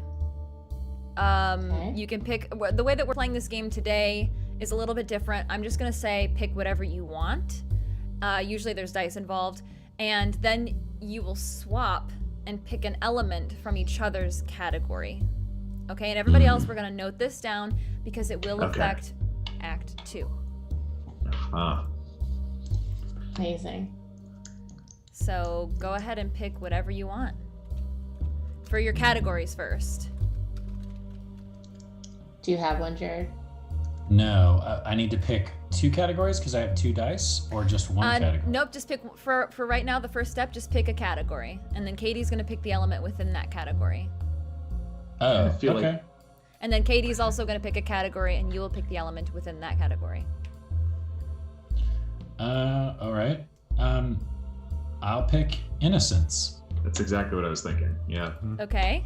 So because we I have think innocence. Nifty's a pretty innocent guy as far as kind of a getting taken advantage of and sort of a stooge. In every scene, someone's taking advantage of it. Yeah. Now, does the tilt relate to this individual specifically, or is it No, just in general? the tilt is No, just overall yeah. for the film. Yeah, I'm got just, it. Got it. Yeah, I'm just throwing out. Yeah, it was just in general. clarifying. All right, Katie, what's Katie? your category? I'm gonna pick guilt. Guilt. Okay. So, Jared, you pick an element from guilt. Katie, you pick an element from innocence. Well, greed leads to killing seems like the most obvious choice. Greed leads to killing. I mean, that's gonna be drama. Is that what you're picking? Yeah. Okay. Mm-hmm. Greed leads to killing. Everybody write that down. Got it. And Katie? I'm gonna say the wrong guy gets busted. Okay. Yes. So, not everybody has to utilize these, but these should come into play. Okay. All right. So keep those die aside, and we're gonna do the 2 rounds again, and this time you will keep the die. However your scene ends up, however we vote the scene to end, you'll keep that die, and you'll roll it for your aftermath, the epilogue of the movie. So we are getting rid of our dice that we had from Act 1, yes? You're keeping them to the side because you'll roll everything together in the end. Oh, got it. Yes. Oh, okay. Understood. And I'm gonna bring the dice back because, as you can see, we now have 12 die left, 2 for each of us, and as these scenes progress, we will have fewer and fewer options of how these scenes are going to end. So we should try to stick with the die that are left, or the die that we're voting on, to stay true to the pace that these die are giving us. Okay. All right. And how it's 6 and 6, yes? Okay. Is it? Did we do that perfectly It is. evenly? Wow. Oh wow, that was just an accident. That was not planned. Okay. Wow. All right. So the second act begins. Ron. Right. Okay, so it's just like the first round. We're just doing another round of scenes, right? Yes, and this is And instead of giving it away, you keep it. Yes. Yep. And this is when stuff really starts to ramp up. Right. And happen. So this is where I want to try to use some of the tilts to try to tilt. Yes. And using greed leads to killing and the wrong guy gets busted. Mhm. Yeah. Got it. All right, let me think for a second. We have a timeline of 6 months ago. Do we want to like? months ago. Did we already do that? Maybe I forgot. But did we already tell people and catch the audience up on where we're at? Yeah, we should do that. Okay. Not a bad idea. So somebody else can take it, the timeline, if they have a better handle Well, on it. 6 months ago, we saw a scene between Ella. Nifty and Ella where Ella pretended to lose the ring. 3 months after 3 months after that, we saw Bronson enter the Nifty Ella estate and steal that ring from the cookie jar. A month after that, and witnessing the affair. before No, a month before that. A month before that. is Before the that. affair was established, right?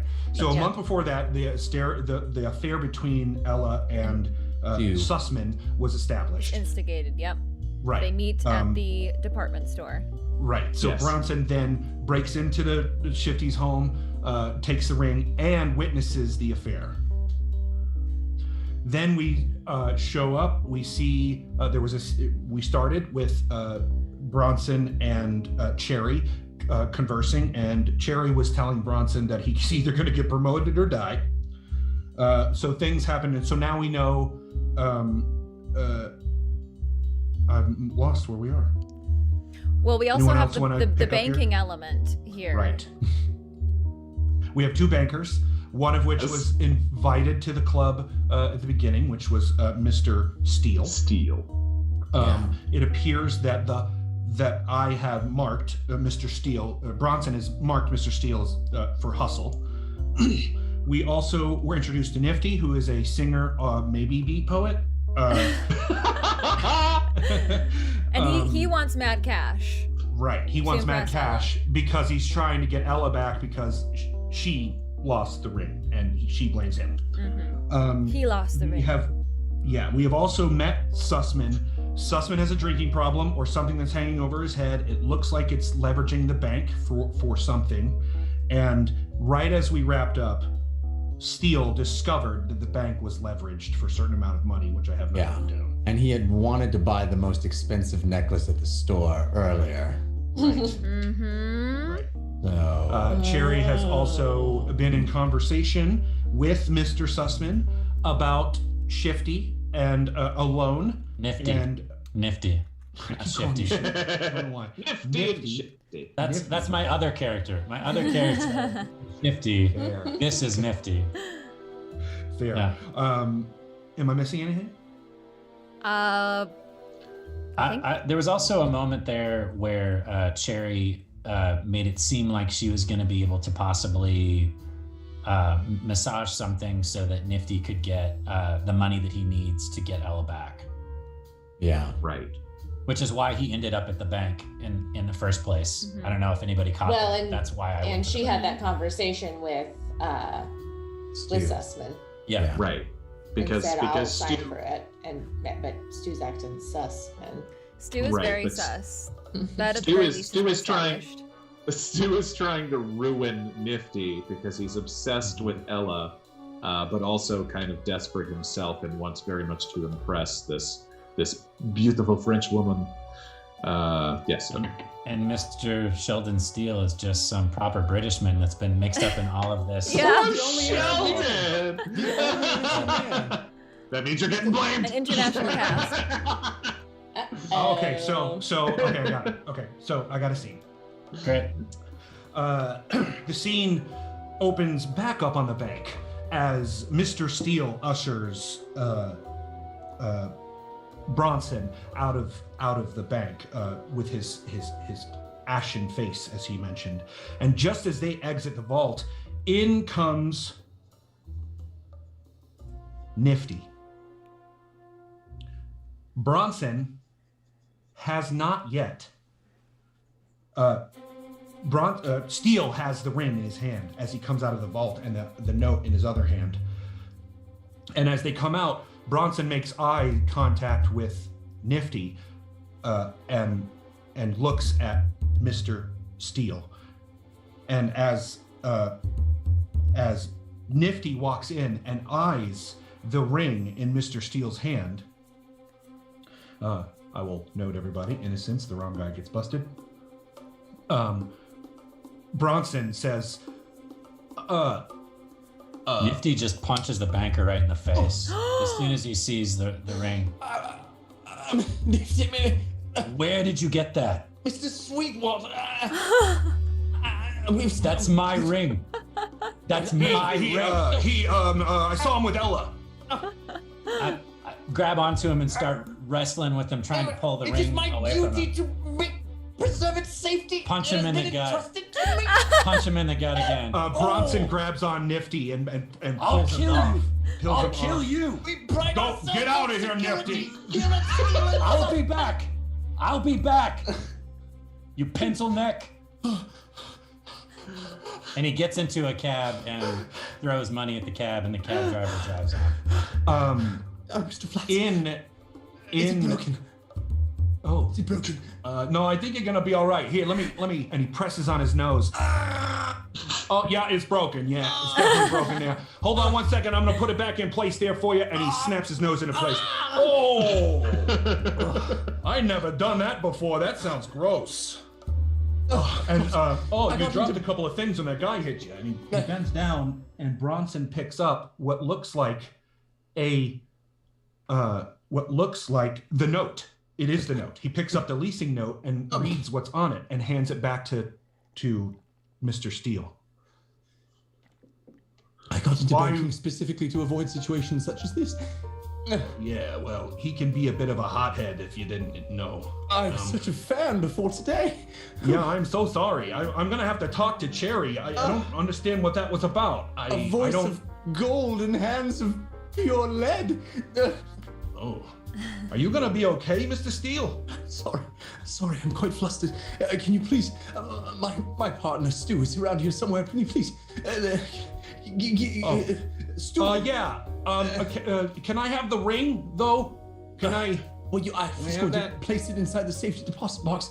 In fact, I don't really know sure if why I we walked out here necessarily with want to be doing business with somebody who's gonna get into fistfights randomly. You know, I don't know if I feel comfortable leaving my valuables in this bank now. If I'm completely honest with you, Mr. Steele. I understand. Yeah. Thank you. And he takes the ring and he says, Sussman! And he says, Hey, Stu, your buddy wants you, and he leaves the bank. What's going on? Scene. Good scene. All right, we got lots of thumbs up. So Ron, you get and keep a white die. Yay! Thanks, guys. Yay. Oh, I was so tempted to swap the hustler Mark relationship and have me swap the ring in that moment for a fake ring. Oh, you could have. There's still time. I thought that was too complicated. Still time. You're a patsy, Steele. You're a patsy. I'm not the main character here.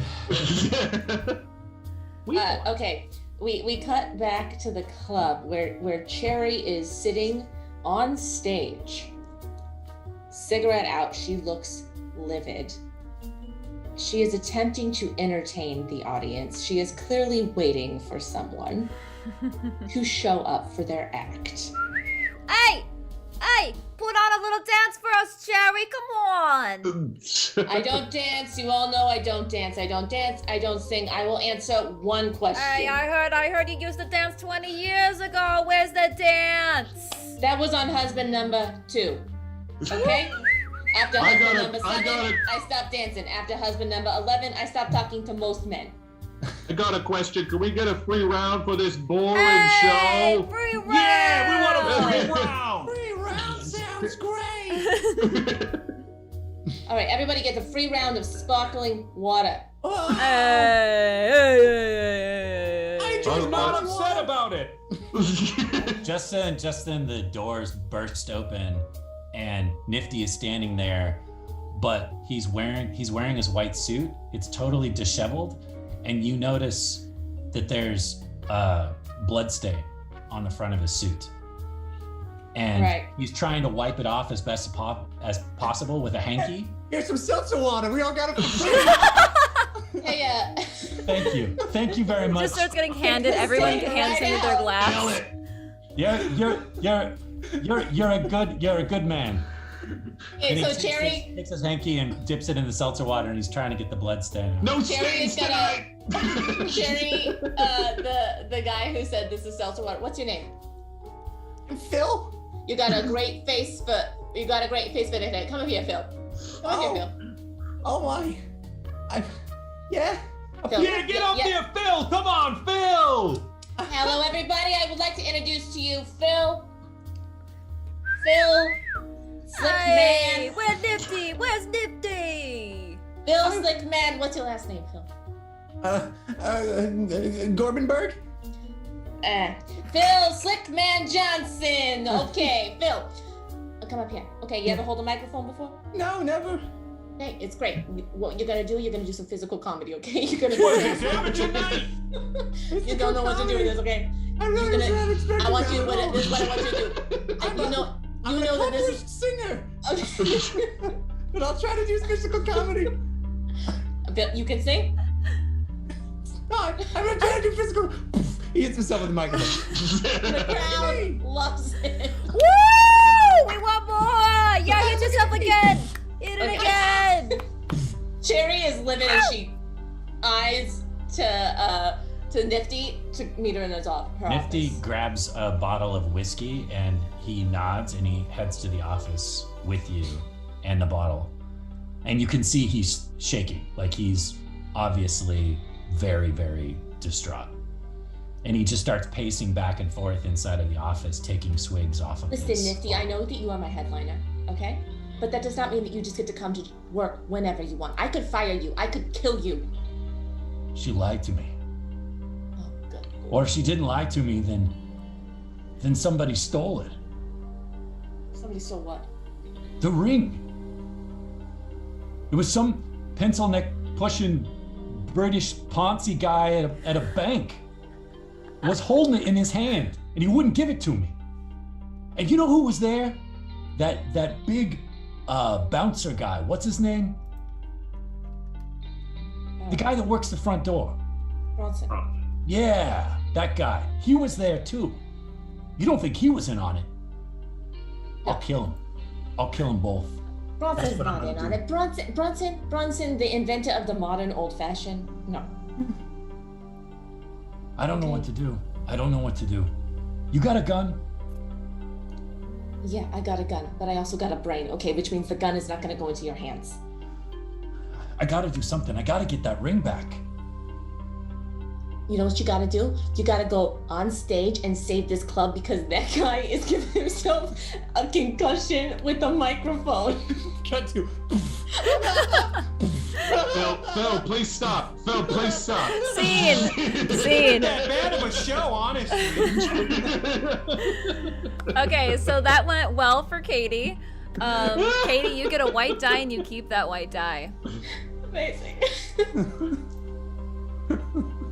Okay, Jared. What a hot mess. What do you mean? This is amazing. You're gonna do physical comedy. These people are so excited to see some singing. So you're gonna do physical comedy. Listen, no one turns away a crowd more than bad singing, okay? Physical comedy, very forgiving. So this scene opens up, and there's a army surplus store that looks kind of dicey, kind of cagey, like it's in the wrong part of town.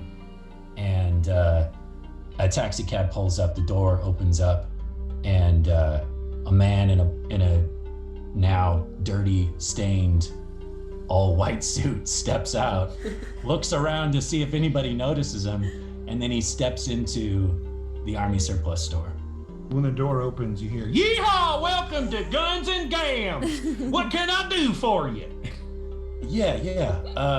I need a gun. A big one. A big one. You want? Yeah. Well, I got a plethora of guns here. I got shotguns. I got Tommy guns. Wallace, make sure you check his ID for. Oh, hi, sweetie. Oh, I don't think we need to check his ID. Get back to it. Get back to it. Oh, Giselle, you are just so sweet. Thank you so much for helping me. I'm so glad I married you. Go, I love you so much. Give him a little smack on the button. Go back to the back room. You know what? Just between you and me, I don't know. You ever been in love? Yeah. Yeah? Yeah. Well, I got. Hold on a second. Moved into Bronson. You been in love? Well, I'll tell you right now. That Giselle right there is my heart's blood, and I'd kill a man if they did anything to my wife. I'm for sure. That's why I opened up this Guns and Gams, to make sure no one messes with my wife. Yeah, that's exactly how I feel. Well, then you come to the right place, friend. Oh, boy, am I so now you just glad gotta just. I gotta do what my wife said. Can I see your ID, sir? Yeah. I got. Wait a minute. Wait. I just realized. What? Are you nifty? No. Holler it is! No, Giselle, we got Nifty from Cherry on Top in here. Come on out here, say hi to him. Oh my God, Nifty! Lordy me, I've always been wanting to watch your shows, but I see you in the newspaper all the time. It is a blessing to have you here in our store. Thank you so much. Oh man, I wish I had a camera. I wish I had a way to take a picture right now, because I wanna, you know what? I'm gonna go get my art materials. I'll be right back. You know what? Get the pen and paper. Get the pen and paper. How much is this gun right here? And he points at like a 44 Magnum that's just hanging on the wall. Oh, and she'll lean over and kind of whisper to her husband.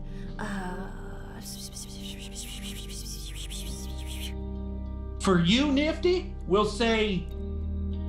And he looks at Giselle. Mm-hmm. $500.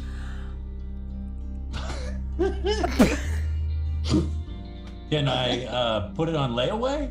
You sure can. Yes, you can. Trustworthy fella. Great. Oh, yeah. no. On the gun. Oh, no. And just as that scene ends, you see the door swing open, jing jing again, and you see Phil walk in, and he's like, "Do you have anything that I can hit myself with?" That's the Scene. Oh, Phil. Okay. Oh, you here to mess with my wife? I think that was a thumbs up that ended well for him. Well, I guess you could argue that he had to pay $500 on layaway for it, but I got the gun. Yeah, I think we can agree that was a white. So go ahead and take a white Thumbs die, up. Jared. All right, thank you. And keep that. I might have forgotten that $500 in 1936 is a lot more than Like $500. $9,000. When you paused, I almost said a price appropriate to 1936. Giselle was gonna say $25, but she goes with whatever her husband says. $500. All right, so. Did we mention that the Magnum is encrusted with gems and has a gold handle on it? Yeah. I thought you were playing that he was like saw Nifty as some sort of like rich celebrity, and so was trying to fleece him. Exactly. Sure. But we'll give them a little bit of fits. shine. They're not real. They're not real jewels. Yeah. We got There those you from the go. pawn shop. Yeah. All right, black screen, white text. Right before Bronson Flats breaks into their house. You and the non-linear storytelling. Yeah. Oh, so Stu, welcome to my humble abode. Make yourself comfortable. Would you like tea, whiskey, anything? I mean, I'll have what the lady's having. What are you drinking? Red wine, always. New old fashioned. She pads into the kitchen and pours a couple of glasses of wine, all while holding that cigarette and filling the apartment with smoke as the sun sets and shines beams of light through, setting this romantic, sultry scene. This is a fine home you have, Miss Champagne. Oh, thank you. I try to be a good little housewife, keep it up, you know. Yes, I'm sure you vacuum with the best of them. Yes, lots of practice. May I show you the ring? Of course, that's why I'm here, isn't it? Please, could you? And she reaches her arms up so he can lift her up and she can grab the cookie jar. Yes, certainly. Oh, and thank you. he'll- So strong, yes. Oh well, it's hard to keep a grip on this silken robe you're wearing. Fine. Silk from France. And she opens up the jar. So is there a delicately small physical comedy bit where? Oh! He keeps picking her up. Sorry. And he No, I keeps got no sliding. higher, no lower. Okay, I'll just gonna lower. go under your arms. I mean, Oh yes, just... yes, that's perfect. Right there. Yes, keep it right there. There you go. Yes. Yes. okay. Yes. All right. Anyway, Pulls out the ring. So, how much you think a girl like me could get for this? thing like that, face like yours, I'd say $20,000. Hola. You see, it's hard to be a woman now. We can't. It's hard to make our own money. You know, we have to latch on to a man, latch on to his fame and his glory. But this could be my ticket to freedom. Fame. And Stu, I want you to help me. Fame is fleeting. Money lasts forever.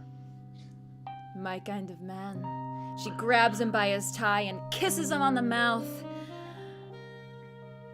and pulls him into the next room. Leaving the diamond and the silk robe. and the silk robe in the kitchen. Which he slips on accident. Oh, did you want to wear this?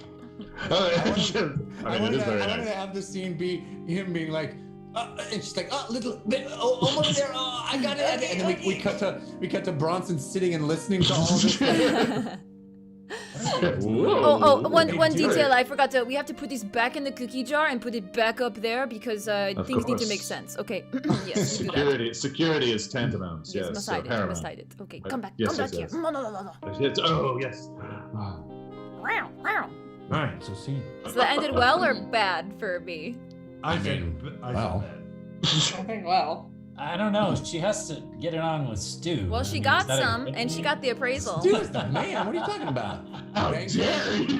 Banker. Wow. Don't Shade. let Nifty's personal beef with Stu come into this. All right. I'll give it a thumbs up. What's Jared think about Nifty? Okay, so I get a white die. Okay, so we are now at. I'm gonna pull up the die here. We have Wow. Like that. A lot of black die left. Things are going. Things are 4, going 5, way too 6 well. black die and 2 white die left. Okay. All right. Okay. Yes. Cut back to Stu and Sheldon in their office as Stu is giving Sheldon a handkerchief wrapped around some cubes of ice for his nose. It was awful. It popped me right in the face. The singer / beat poet. Yes, the very same. He was here. You saw him, remember? Who could forget? No, I don't really see what people see in that guy. Well, I was a huge fan until he assaulted me. But that's beside the point. Stu, I found the contents of the extra special super secret section of the security box. Official bank term. All right. I know how banks work. It's definitely getting Yeah. not You going. weren't supposed to see that, Sheldon. I know. Of course I wasn't supposed to see it. What are you doing? You've leveraged our entire future, our present. Listen, expensive jewelry and expensive women is a tough business.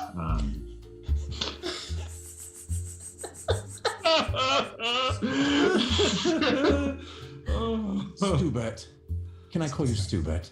Of course, you're my oldest friend. Only you can call me that, but yes, of course. This business you found yourself tangled up in, I fear it will take us all down. We're bankers, for God's sake. We have a higher calling.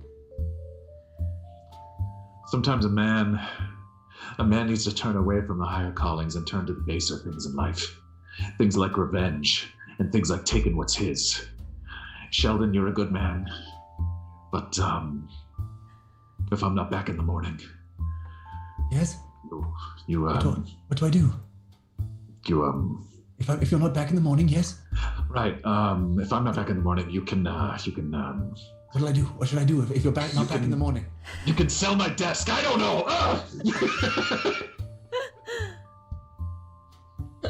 Telegram. I know. We owe. I know we're in debt. Thank you, Mr. Telegram. This is for this gentleman, and he hands it over to For me? Sheldon. My Yeah. goodness. When you open it up, Whatever could it be? it just says, "Meet me on the bridge at dark," or sundown. Whoa. Dark. He looks up from the letter, and one last drop of blood from his nose hits the white of the letter. Scene. Cut. Scene. It's probably gonna go poorly for me. Yeah, you get a black die, Morgan, for that one. Yeah. That's fair. Yeah. You can sell my desk. Stu's going down. You can sell my desk. It's probably actually worth a lot if I know bankers. That's It's a classic tale of a If I banker know getting drawn bankers. in. It's made of solid mahogany. yeah, right. Yeah, right. Not cheap. Passed down 3 generations. All right. People in chat want to know which bridge. There's only one. The name of the There's only bridge. one. The name of the bridge, of course, is Los Angeles Cahuenga Bridge. That's a trip. From downtown? The downtown bridge. The Lover's downtown Bridge. bridge. Lover's Bridge. Meet me on All Lover's right, of Bridge course, at midnight. It's not Yeah, about love. fancy looking bridge This in is not, Pasadena. it's not about love. It's not a love thing. Don't come dressed romantically. We had Lover's Bridge. I picked Lover's Bridge because it's close to where I live. It's just a convenience thing. That's For a very serious thing. reason. Telegram. The fact it's related is purely coincidental. All right, pouring down rain.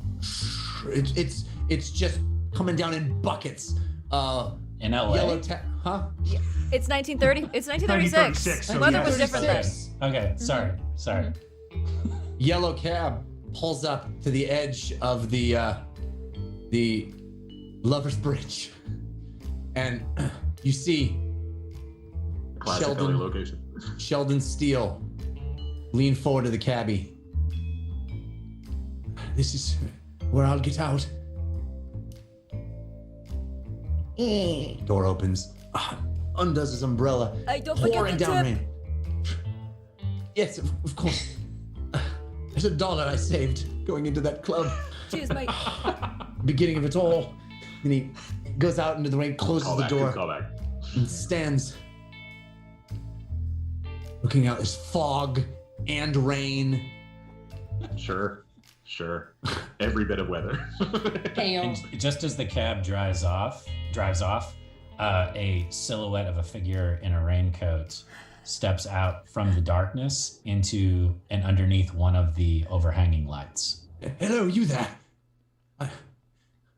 Is this you? And he holds up this white paper. As the rain hits it, the red of the blood drop kind of seeps into the rest of the paper as it gets soggy in the rain. Did you send this? Oh no. Did you bring it? Bring what? It. And a gun slowly gets revealed from between the flaps of the trench coat. I can't see you. It's revealed from darkness, and there's some night light rays from the lantern. Just a fedora, black shadow, silver gun. The light is strangely neon Jewels, green. I guess, on the gun. I guess the gun has jewels on it. Yes. For sure. It looks very Very expensive. Yeah. $500 Magnum. That looks like a very expensive gun. Yeah, it's on layaway. Sir, who are you? And what do you want of me? Spins the cylinders, and you hear a click. Please, I'll do anything you want. I don't know why I even came here. It seems foolish now not to. Poor honest Sheldon. You came here because you're a good guy. And good men return what's stolen. Stolen? Oh my. Spin. Stolen. Click.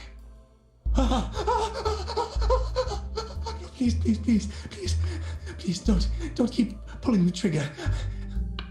If my assumption of what's happening is correct, there is only one bullet in there and 6 chambers, and so the quick math and You're the banker, you do the math. I'm Spin. trying. It's I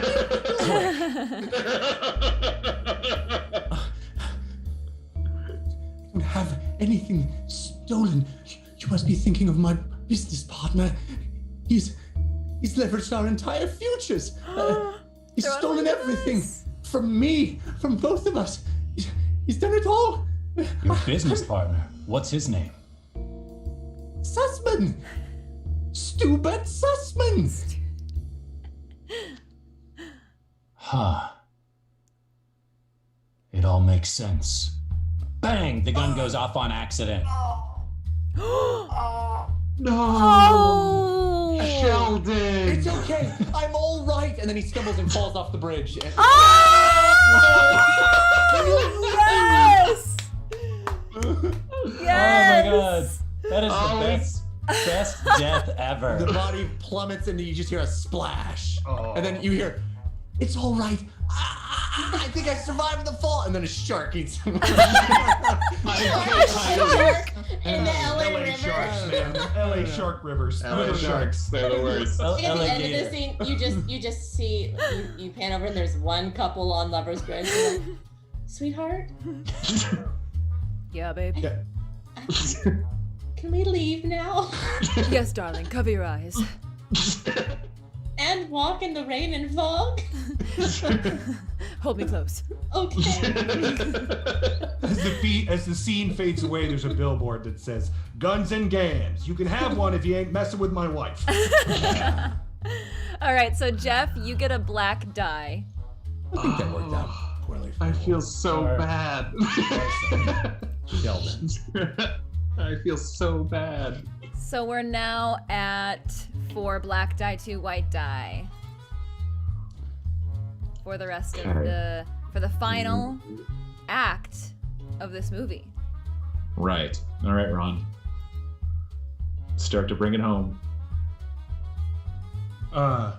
Cherry is sitting at her desk, fuming, gun on the table, when Bronson reluctantly opens the door to the office his head held low, hanging his chin against his chest.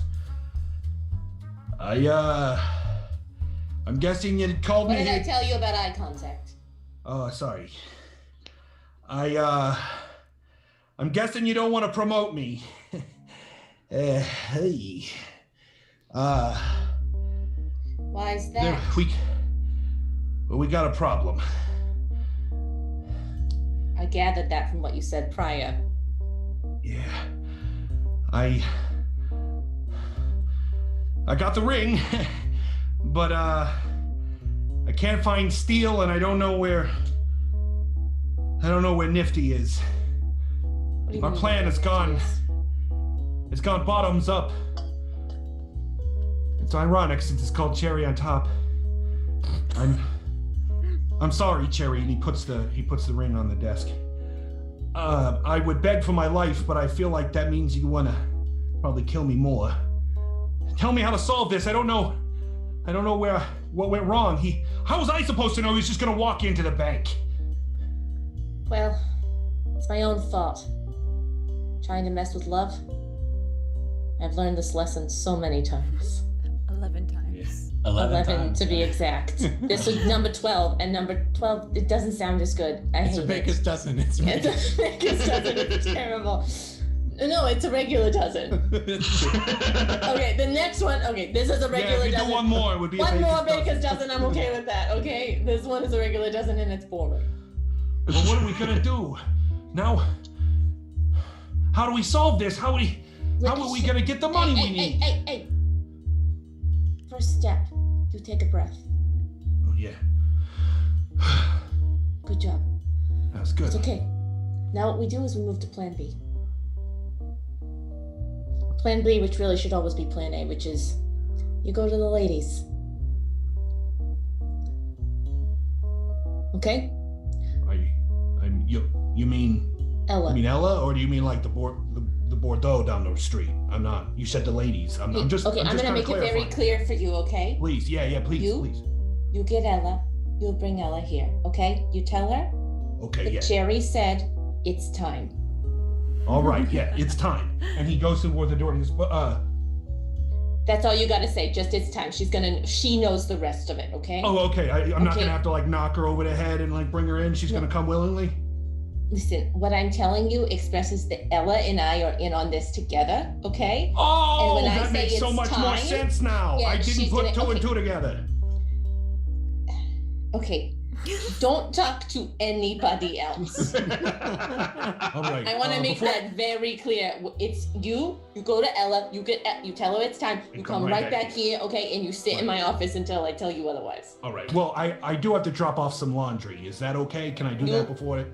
I would appreciate it if you did not. Okay. Honestly, you do the laundry, you leave it here. I'll let you use the laundry machine, okay?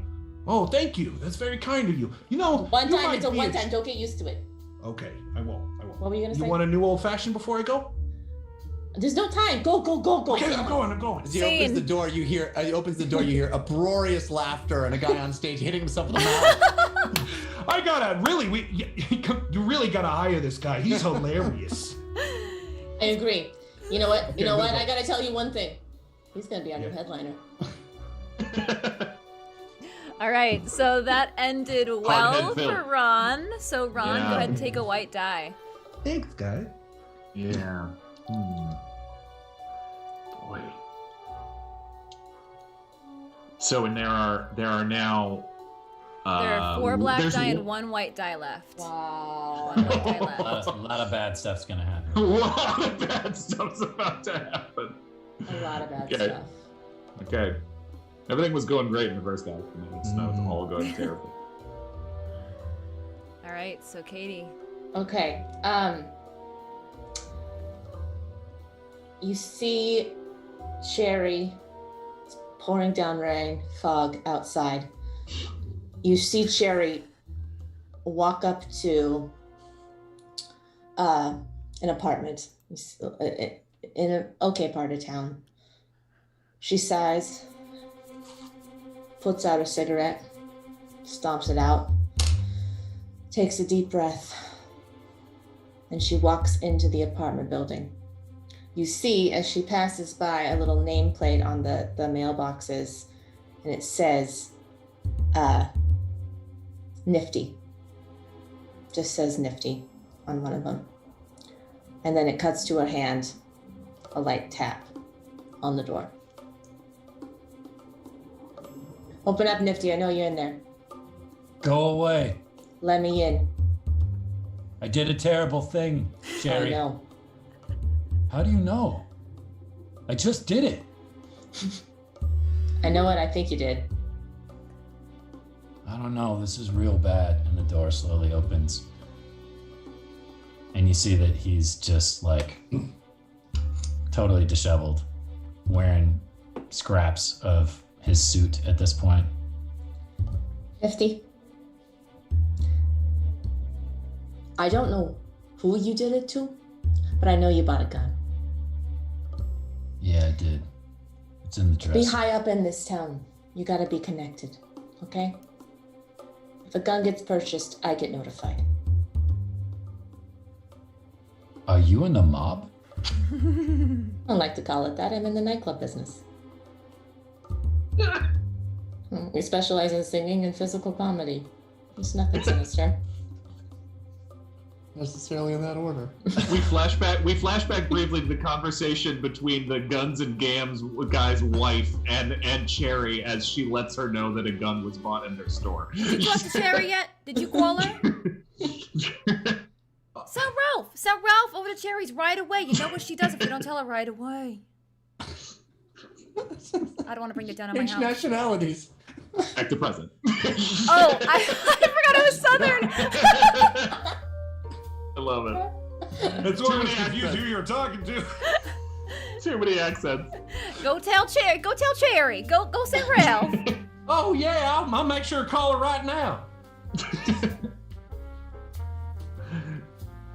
Nifty, I think you messed up. Yeah, I messed up real bad. I don't think you messed up the way you... What do you mean you messed up real bad? I killed the wrong guy. Who'd you kill? The banker. The pencil neck. Banker, Nifty. There's two bankers. One, I'm okay if you killed. The other one, I'm not okay if you killed. I killed the one, I think his name starts Nifty. with an S. Physical descriptions are helpful. Something.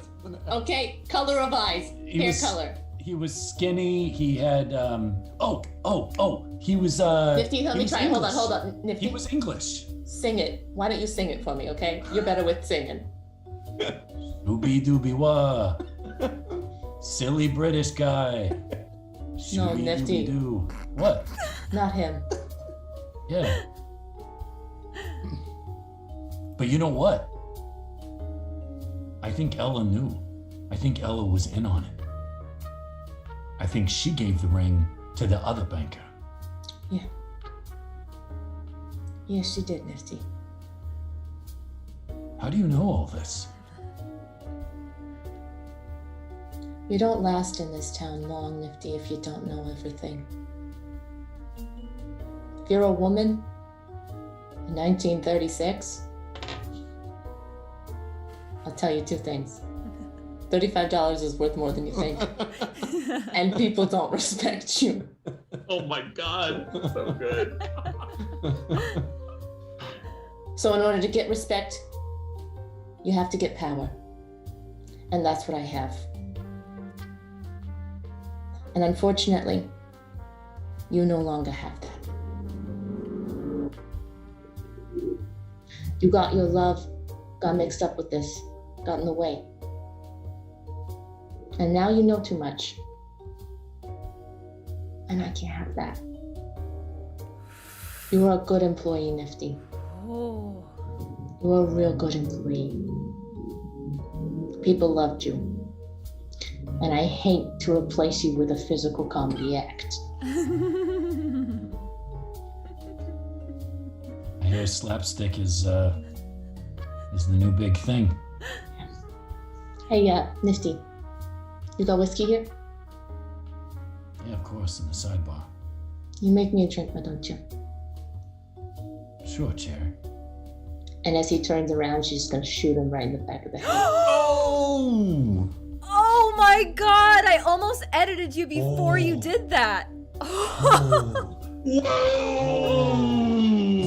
Oh my god. Very cold. Cherry's on Cherry top, on ladies top. and gentlemen. Cherry's on Cherry's my hero. Sherry's gonna go over and she's gonna take the gun. She's gonna wipe her fingerprints off, put it in his hands, and You shot me in the back I of the know, no, head. she's gonna say out loud. The ankle's weird, but the cops right now they don't have one. They're dumb. Yeah, that's smart. No, yeah. CSI, they are not. Yes, I stand. Yeah. And then she'll just she'll take the whiskey, take a shot, wipe the fingerprints off. No, what she does is she puts the gun down. She takes the ring out of her pocket, places it down, and then takes the note that Bronson Oh yeah. stole from Sheldon that implicates Stu as needing money. And she plants that there too. Yes. Yeah. Very good. Very good. Yes. Yeah. That is That's it, some that's it. final act play. Wrong guy Okay. gets busted. Wrong guy gets So- busted. Plus that means that Bronson hustled Stu and stole that note. It all comes together. I love that. We did the tilt. We did both of the tilts twice. Yeah. Ooh. That's cool. It's cool. Okay, so All right, Katie got Jared. our last white die. So Katie, go ahead and take that. So It's all bad the news last from 4 here. scenes will end Jerry's on top. poorly for the person who initiates the scene, or for any of us, since all of us will be ending poorly. Okay, so cut to the cops being in that same house, doing, whatever Forensics. work. forensics they actually do in the 30s, which I don't think is much. Maybe dusting for prints. I don't know. It's mostly about hunches. Sometimes Yeah. you get a hunch. Yeah. One cop turns to the other and goes, You think this was the Black Dahlia? I don't think that's why Cherry was not so concerned about the angle of the bullet. But at this point, they're just using string. This guy was shot It's a from lot of somewhere. I'm not I sure. think he just did this. He could have been stabbed. I'm actually not 100% sure he was shot. I think this is the guy. But the two detectives, O'Malley and Sullivan, who are investigating this, they're both huge fans of Nifty. Like they went to the club every night they had off, 2 nights a week essentially, Friday, Saturday night, or whenever they had off, they would go and see Nifty at the club. So they recognize him and they want more than just justice on who they think, the culprit is. So, Sullivan, I think we should get more than just justice. What do you think? I think you're right. I think it's time we find this Stu. We're gonna have a talking to with him, don't you think? Right. We give him an Irish wake. Oh, toy. That's right. I mean, No. It Yeah. has to go poorly. But does it go poorly for them or does it go poorly for Nifty? I mean, we know it went poorly for Nifty. Yeah. The one thing that I find odd in all this, What's that? where was the wife? Whose Why wasn't she wife? here? Oh, you mean Nifty's wife. You mean Nifty's wife? Yeah. Oh, Are they were I think we should divorced, talk to weren't her. they? Yeah, I think that would be our next stop. Let's go question her and see what she knows. All right, 2 pints of Guinness, then we talk to the wife. Well, since this is the final act, do you want to cut to the wife? Sure. we'll cut to the wife. And, They're both holding a pint of Guinness and talking to the wife. Yes, officers. We have some sad news for you, Mrs. Nifty. This is Sweetwater. So you already changed your name back? Oh no, I just, I could never lose my French name, you know. It's so much more romantic. You know, it's a mighty expensive looking necklace you got on. Oh, I thank you. Officers, as much as I enjoy the compliments and, Where did a doll face like you get a fine necklace like that? I don't know that I'm obligated to answer any of your questions. What is this pertaining to? You know, Sullivan, I'm no expert in fine jewelry, but I'd estimate the cost of a necklace like that somewhere around $3,000. I'd say. $100,000. And officers, is it a crime for a beautiful woman to wear expensive jewelry? No, but we've got a banker friend of yours down at the station who might tell us a different story. So perhaps whose name is on a certain bank deed for a loan of approximately $300,000. give or take. And you think I have anything to do with this banker? I'm a married woman. Yes, I'm a married woman. Once married, I thought. Well, No, widowed, but you don't seem to be crying about it. I'm sorry? Your husband, or ex-husband, as I should say, is gonna be pushing up daisies. 6 feet under. Oh, no! Save your crocodile tears. I don't have anything else to say to you. All right? I say Fine. you find We'll let this you dude. go for I now. can tell you where he is, okay? Where is he? And why would you know that?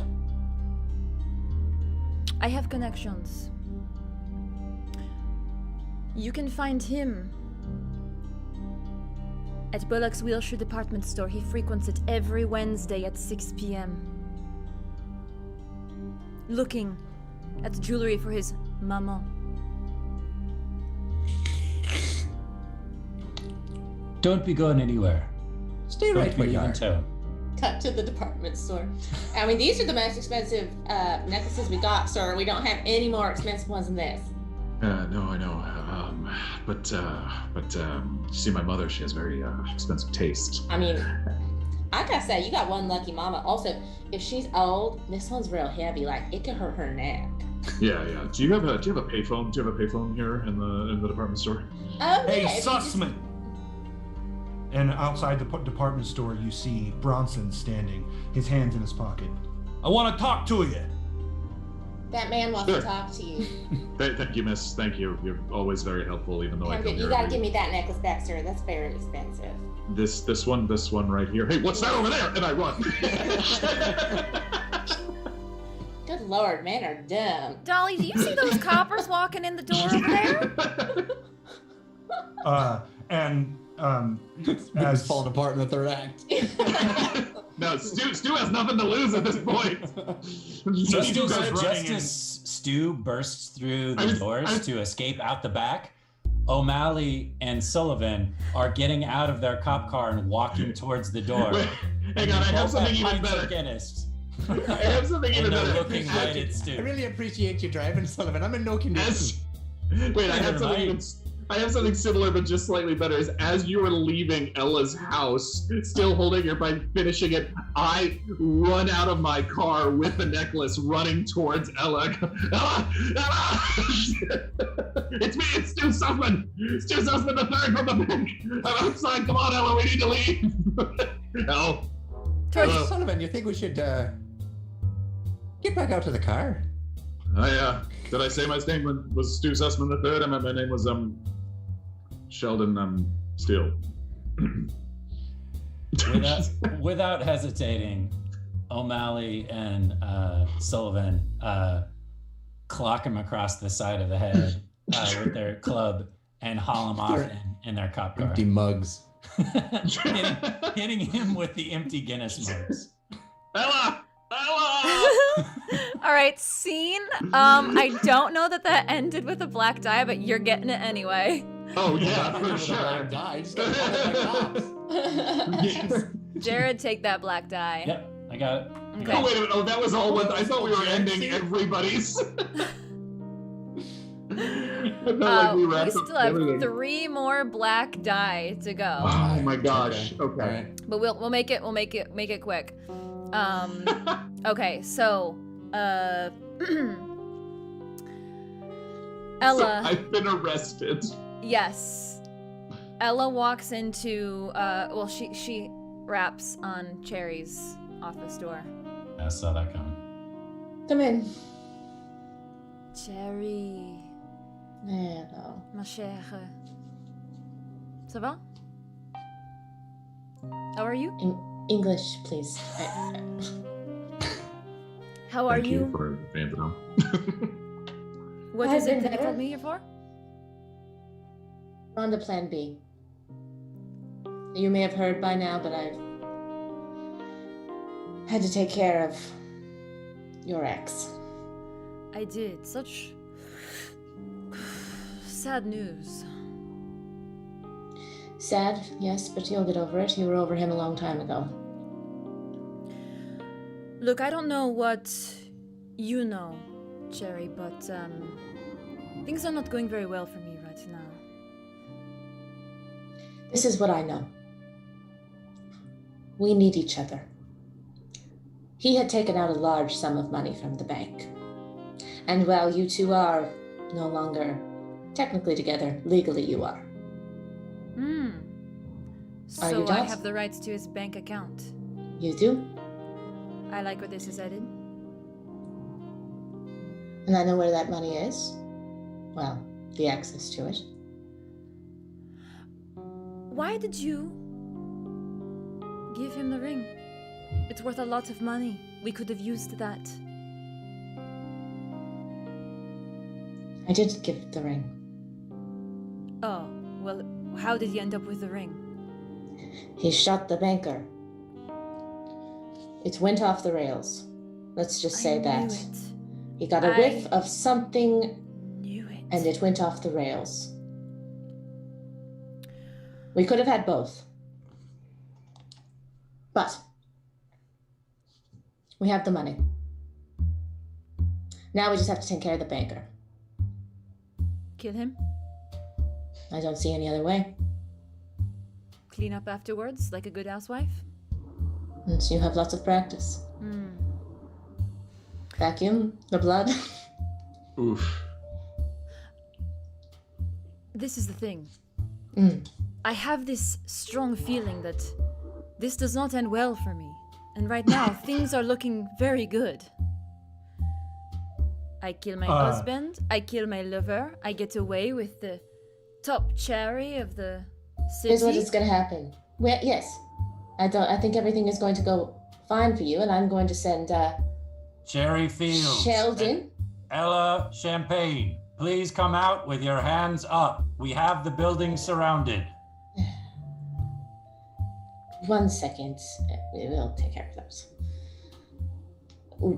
We are going to have you run. Okay? I'm going to I'll run. take care of this. You are going to run, and Cherry, I do not want to end up like Listen to me. your husbands. Bronson. They are all gone. Bronson. Yeah. You're gonna go with Ella. Out the back. You're gonna go Out with the her. front You're with all gonna the cops there. You're gonna go with Ella. You're gonna take care of the banker, and then you're gonna take. Oh yeah. Okay. Okay. Go, Bronson. What do and I then do with Ella? You're gonna help her. And Protect then me! Ella runs. I'm gonna grab Bronson by the collar and say, Oh, and then you're gonna take care of Ella. Oh yeah. And I'm gonna go take care of the police right now. Okay? I got you. Hey. Should I use your gun? Should I use the gun that Nifty had? That's it. I'll use the gun that Nifty had. You got? I got it. Shh, I'm gonna put my finger over his mouth. I trust you with this one, Bronson. Okay.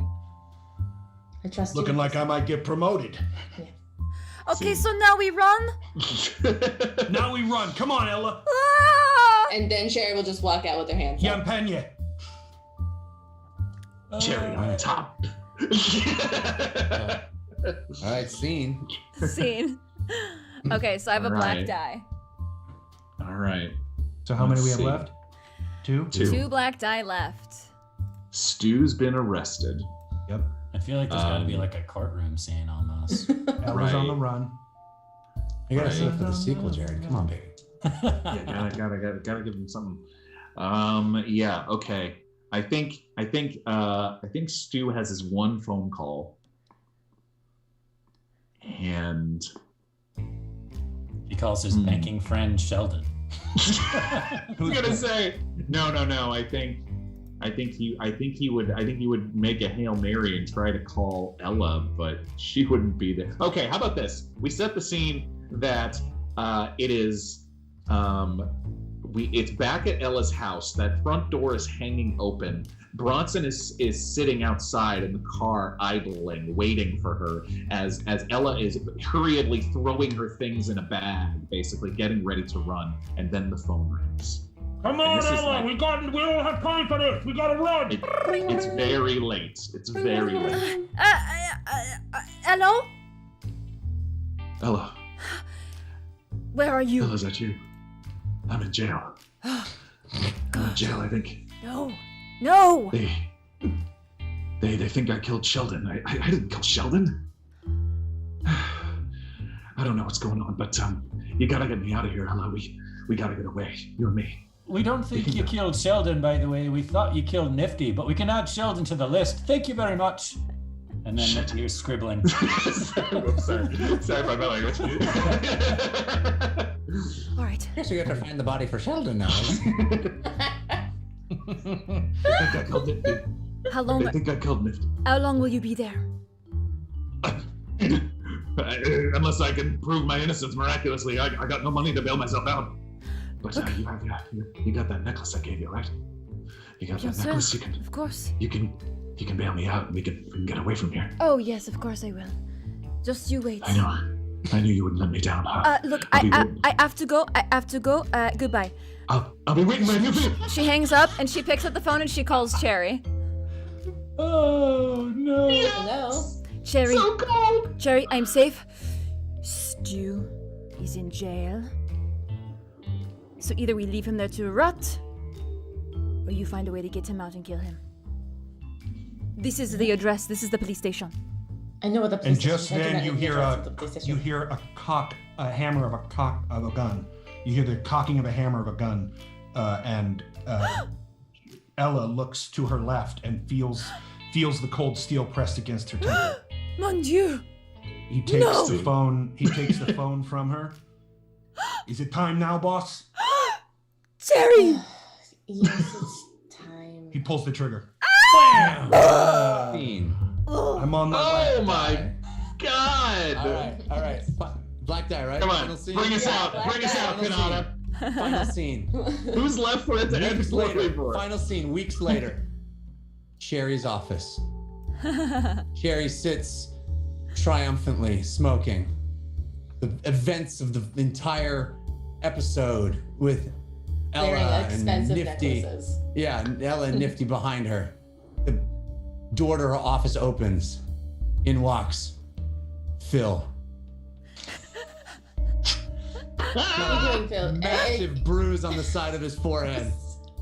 He sits down and he goes, "Hey, boss, I'm so. This has been it's just an amazing run. I've never been so flush with cash. And I'm really excited and I've been trying to do everything you told me to do. You know, you turned me into a star. You're a star maker." You're doing great, Phil. You're doing real great. They love you. They love you. Some of them hate you, and then they hate to love you. It's a vicious cycle that works for me. You know? Yeah. What do you need? You sound like you're concerned about something. Well, I got your note. And I got this. The ring. You really think I should propose to that dame? Absolutely. She seems so out of my league, but I love her. I think you should propose to her.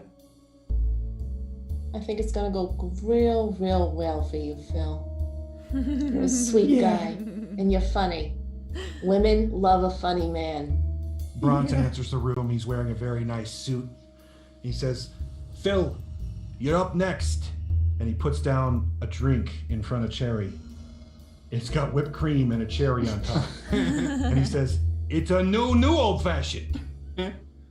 Oh, good Lord. Fade to black. Was Phil gonna propose to Cherry? Was he gonna become husband number 12? Oh, It's the same scheme. con. Right. right. He's the next star that she's I totally missed Yes. that. I totally missed it. Slow pan to all of the That performers. was so good, Jeff. That was a good wrap up. So good. So good wrap up. Just all dead. You see all of these performers' pictures on the wall, and they all have little X's in the corner. On each one. They all have like born and death dates. Cherry And says the end 11. scene is just a focus on Nifty's picture with the red X as the likeness. The thing you realize is that Cherry never married 11 husbands, but it has been 11 husbands that Cherry married. Yes. You know what I'm saying? Mhm. Yep. Cherry on top. Cherry. Well, that was such a perfect ending. We still Phil's have my baker's dozen. we still have the epilogue. We still have the button endings of everybody's God. story. Oh my! Who's We just did left? that. We don't have to do Most it. of them That are was a just gonna perfect be, ending.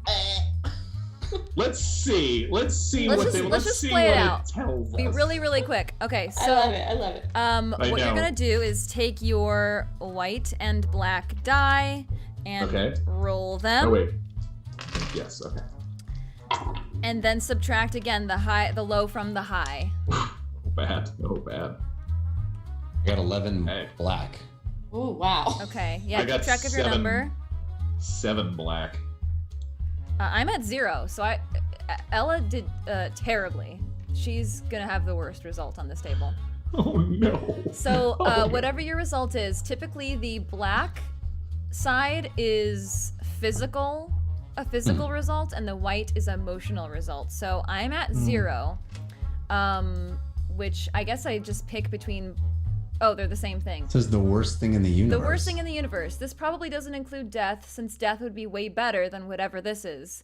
Be creative and don't settle for the worst thing that comes to mind. There's something darker, more awful, more wretched in there somewhere. What did everybody else get? We're supposed to subtract the number of the black versus the white, right? Yeah. Okay. Just what you get the most, what you end up with the most. I think we did a better ending than this aftermath ending. Mine is perfect, honestly, because I got 7 black, which is pathetic. You'll suffer. Oh dear God, will you suffer? And everyone will know of your malfeasance, your stupidity, your lack of common sense and decency. You're probably going to be locked up too. Oh wow, you were locked up. Perfect. That's amazing. Yeah. Perfect. Mine's pretty accurate as well. I got white 5, which is miserable. You are humiliated in a big public way, and whatever reputation you once had, because I had a really great reputation, it's now in dirty pieces all around you. You'll never think of these days without a shudder of horror at your own aggressive stupidity. And I made all those mistakes. Like, it's perfect. So good. I believed everyone. And then I was the sucker. I was the guy that ruined his whole life and his whole reputation in a classic film noir sense by going aggressively after this thing that ruined my life. So yeah. Dark. Were you guys spot on too, Katie and Ron? Mine fit pretty well. I rolled an 11 white. Oh wow. Not too shabby. You did actually I got get out of two- this probably one of the most positive results, right? So it's not too shabby. You've made it out with dignity intact through some fluke. There might even be a little profit or self-respect or something. Time to throw a little party for all your friends. I think I got exactly. I needed to get rich and I got respect. He's a mixologist now. Wow. Mine doesn't feel quite right, but maybe it's Cherry's inner monologue. So I got white 7, which is weak. Hey, you're busted, beaten, broke down, but at least you've learned a lesson about human greed and frailty, right? It'll serve you well in prison, which is where you're probably headed. In the sequel, maybe. Yeah. Mine doesn't fit. I like to think I'm headed to prison to say hi to the cop, just as a visitor. What is yours, Jeff? I got black 11, which is pretty good. All things considered, you're coming out this smelling like a rose. You're a little better off. Maybe you got the girl, or maybe you didn't get caught. Maybe you got eaten by a shark. I like to think your character lived, floated down the river, and just started a fresh new life. I thought for sure. Yeah, you I thought survived. for sure he was gonna somehow survive. Yeah. See, that's the Ended aftermath. up on an island somewhere. Yeah. Because we never said he died. We just said he got eaten by a shark. We said a shark, which fell off a bridge and eaten by a shark. Tough day. Yeah, I think this leaves plenty to the imagination for a sequel to our was Cherry really fun. on Top movie. It That was was super amazing. fun. So fun. Yeah. Yay. wow. Oh my gosh. Who needs That was Dungeons awesome. and Dragons? You know what I mean? We'll just improvise a film noir. Yeah, I do. Yeah. Well, thank you Oh, guys so for guesting on the channel. It's so much fun to play with all of you. I want to play with you every Wednesday, so let's make it happen. Let's figure out how that can happen. For those of you in the chat who showed up to hang out with us, thank you so much. Yes. We love you. We love hanging out with you and creating with you. And just stay tuned to our socials. If you put the command TDR guest in the chat, you get everybody's socials. So that's where we'll post any kind of updates of where we're streaming next. Awesome. And yeah, let's just go around and tell everybody what you're doing and where they can find you. Jeff? Sure. Oh, I do lots of stuff. I have a video game podcast. Very Midwestern. Movie podcast. I do a lot comedy of stuff. science podcast, a football podcast. I have lots of stuff, but you can follow me on Twitter at Jeff Cannata with 2 N's and 1 T. I'm really grateful that you put this together, Jess. Thank you so much. Yeah, of course. I'm so happy to have you guys here. Yeah, hopefully we'll have some news relatively soon about where you can find us on the regular. But until then, hopefully we'll be able to do more stuff on the irregular. Yeah. Who's next? Morgan. I'll go. Morgan, yes. Sure. Hi, everybody. Yes, I love being with these people, and this is amazing. Thank you, Jess. And yes, this. But yes, I echo everything that Jeff said. But you can also find me at Morgan Pete Brown on Twitter, at Morgan Peter Brown on Instagram. And I'm also on the Fear Initiative podcast, which is a fun horror D&D podcast if you're into that as well. And look out for things more soon. Join the Dungeon Run Discord if you're not already a member. Join the HelloGoodberry Discord. There's also some amazing people on there. Yes. But there's so many amazing things going on, and I love playing games with these people, and I'm not going to stop anytime soon. A threat? Dang it. That's not. That's right. That's Stu. That's You're Stu in jail. coming back. Stu is here. Stu is not leaving. Hi everybody, I'm Jess. This is my channel, HelloGoodberry, which I co-host with Alex Hensley. We do a couple shows a week. On Mondays we do cooking and mixology. On Tuesday we do ability check, where we learn new skills based on the Dungeons and Dragons abilities. And Thursdays we do druid craft. And next week we are featuring our very own Ron Ogden to do some mini painting, which we're very excited about. And we have another Fiasco game that we're playing with some of our friends the following week after. So please follow the channel for updates and join that Discord. Command is Discord to get the link. I just thought of a great sequel title. A Cherry on Top 2, Simmering Stew. Yeah. Oh, juicy. I'm hungry. My name is Ron. I think you all know that, most of you do. I'm Ron Ogden. You can find me on most of the socials as The Real Rogden. I also have recently started a Twitch channel myself. I'll be playing Baldur's Gate 3 tomorrow, in fact. And I'm going to be doing a chat choose your own adventure where chat gets to make all the decisions for me. And the only thing I supply is the keyboard and the voice. So I'll be reading, coming up with a voice with all the choices that you make. And then I'm going to be reading, the choices that you make with my character in the voice of the character. It's going to be a lot of fun. On Tuesdays, I'm adding Tuesday every once in a while, adding another thing there. So last Tuesday, I did some mini painting. Every Saturday, you can find me on the Twitch channel. I paint minis. It's The Real Ogden here on twitch.tv. Woo. Katie. Me? I'll keep mine brief. Hi, Rick. Thank you so much, Jess, for putting this together. This was awesome. Thank you, everyone, for showing up. I am the Katie Michels, Michels, at all the things: Twitter, Twitch, Instagram, and that's where I post all my news. You just have to say that with confidence. I am the Katie Michels. I am the Katie Michels. The Katie Michels. Mm-hmm. All right, Jared. Sorry. Twitter is at KJackVO. You probably heard my voice either on a commercial or a video game or something and didn't even know it was me. And then Instagram is at Jared Kjack. And I spend the majority of my time changing diapers and chasing my son around the house, as Jeff can relate to that. I just want to say I honestly completely forgot about reality during this last 3.5 hours. So I want to thank you all for giving me that gift. It means a lot. Thank you, Jessica, Jared. for putting this together. Of course. Yeah. Anytime. Yeah, and Jessica having the courage to run a game for us Yahoos, I also appreciate. And we will have more information to come about the dungeon run, so please join our Discord and we will keep you posted.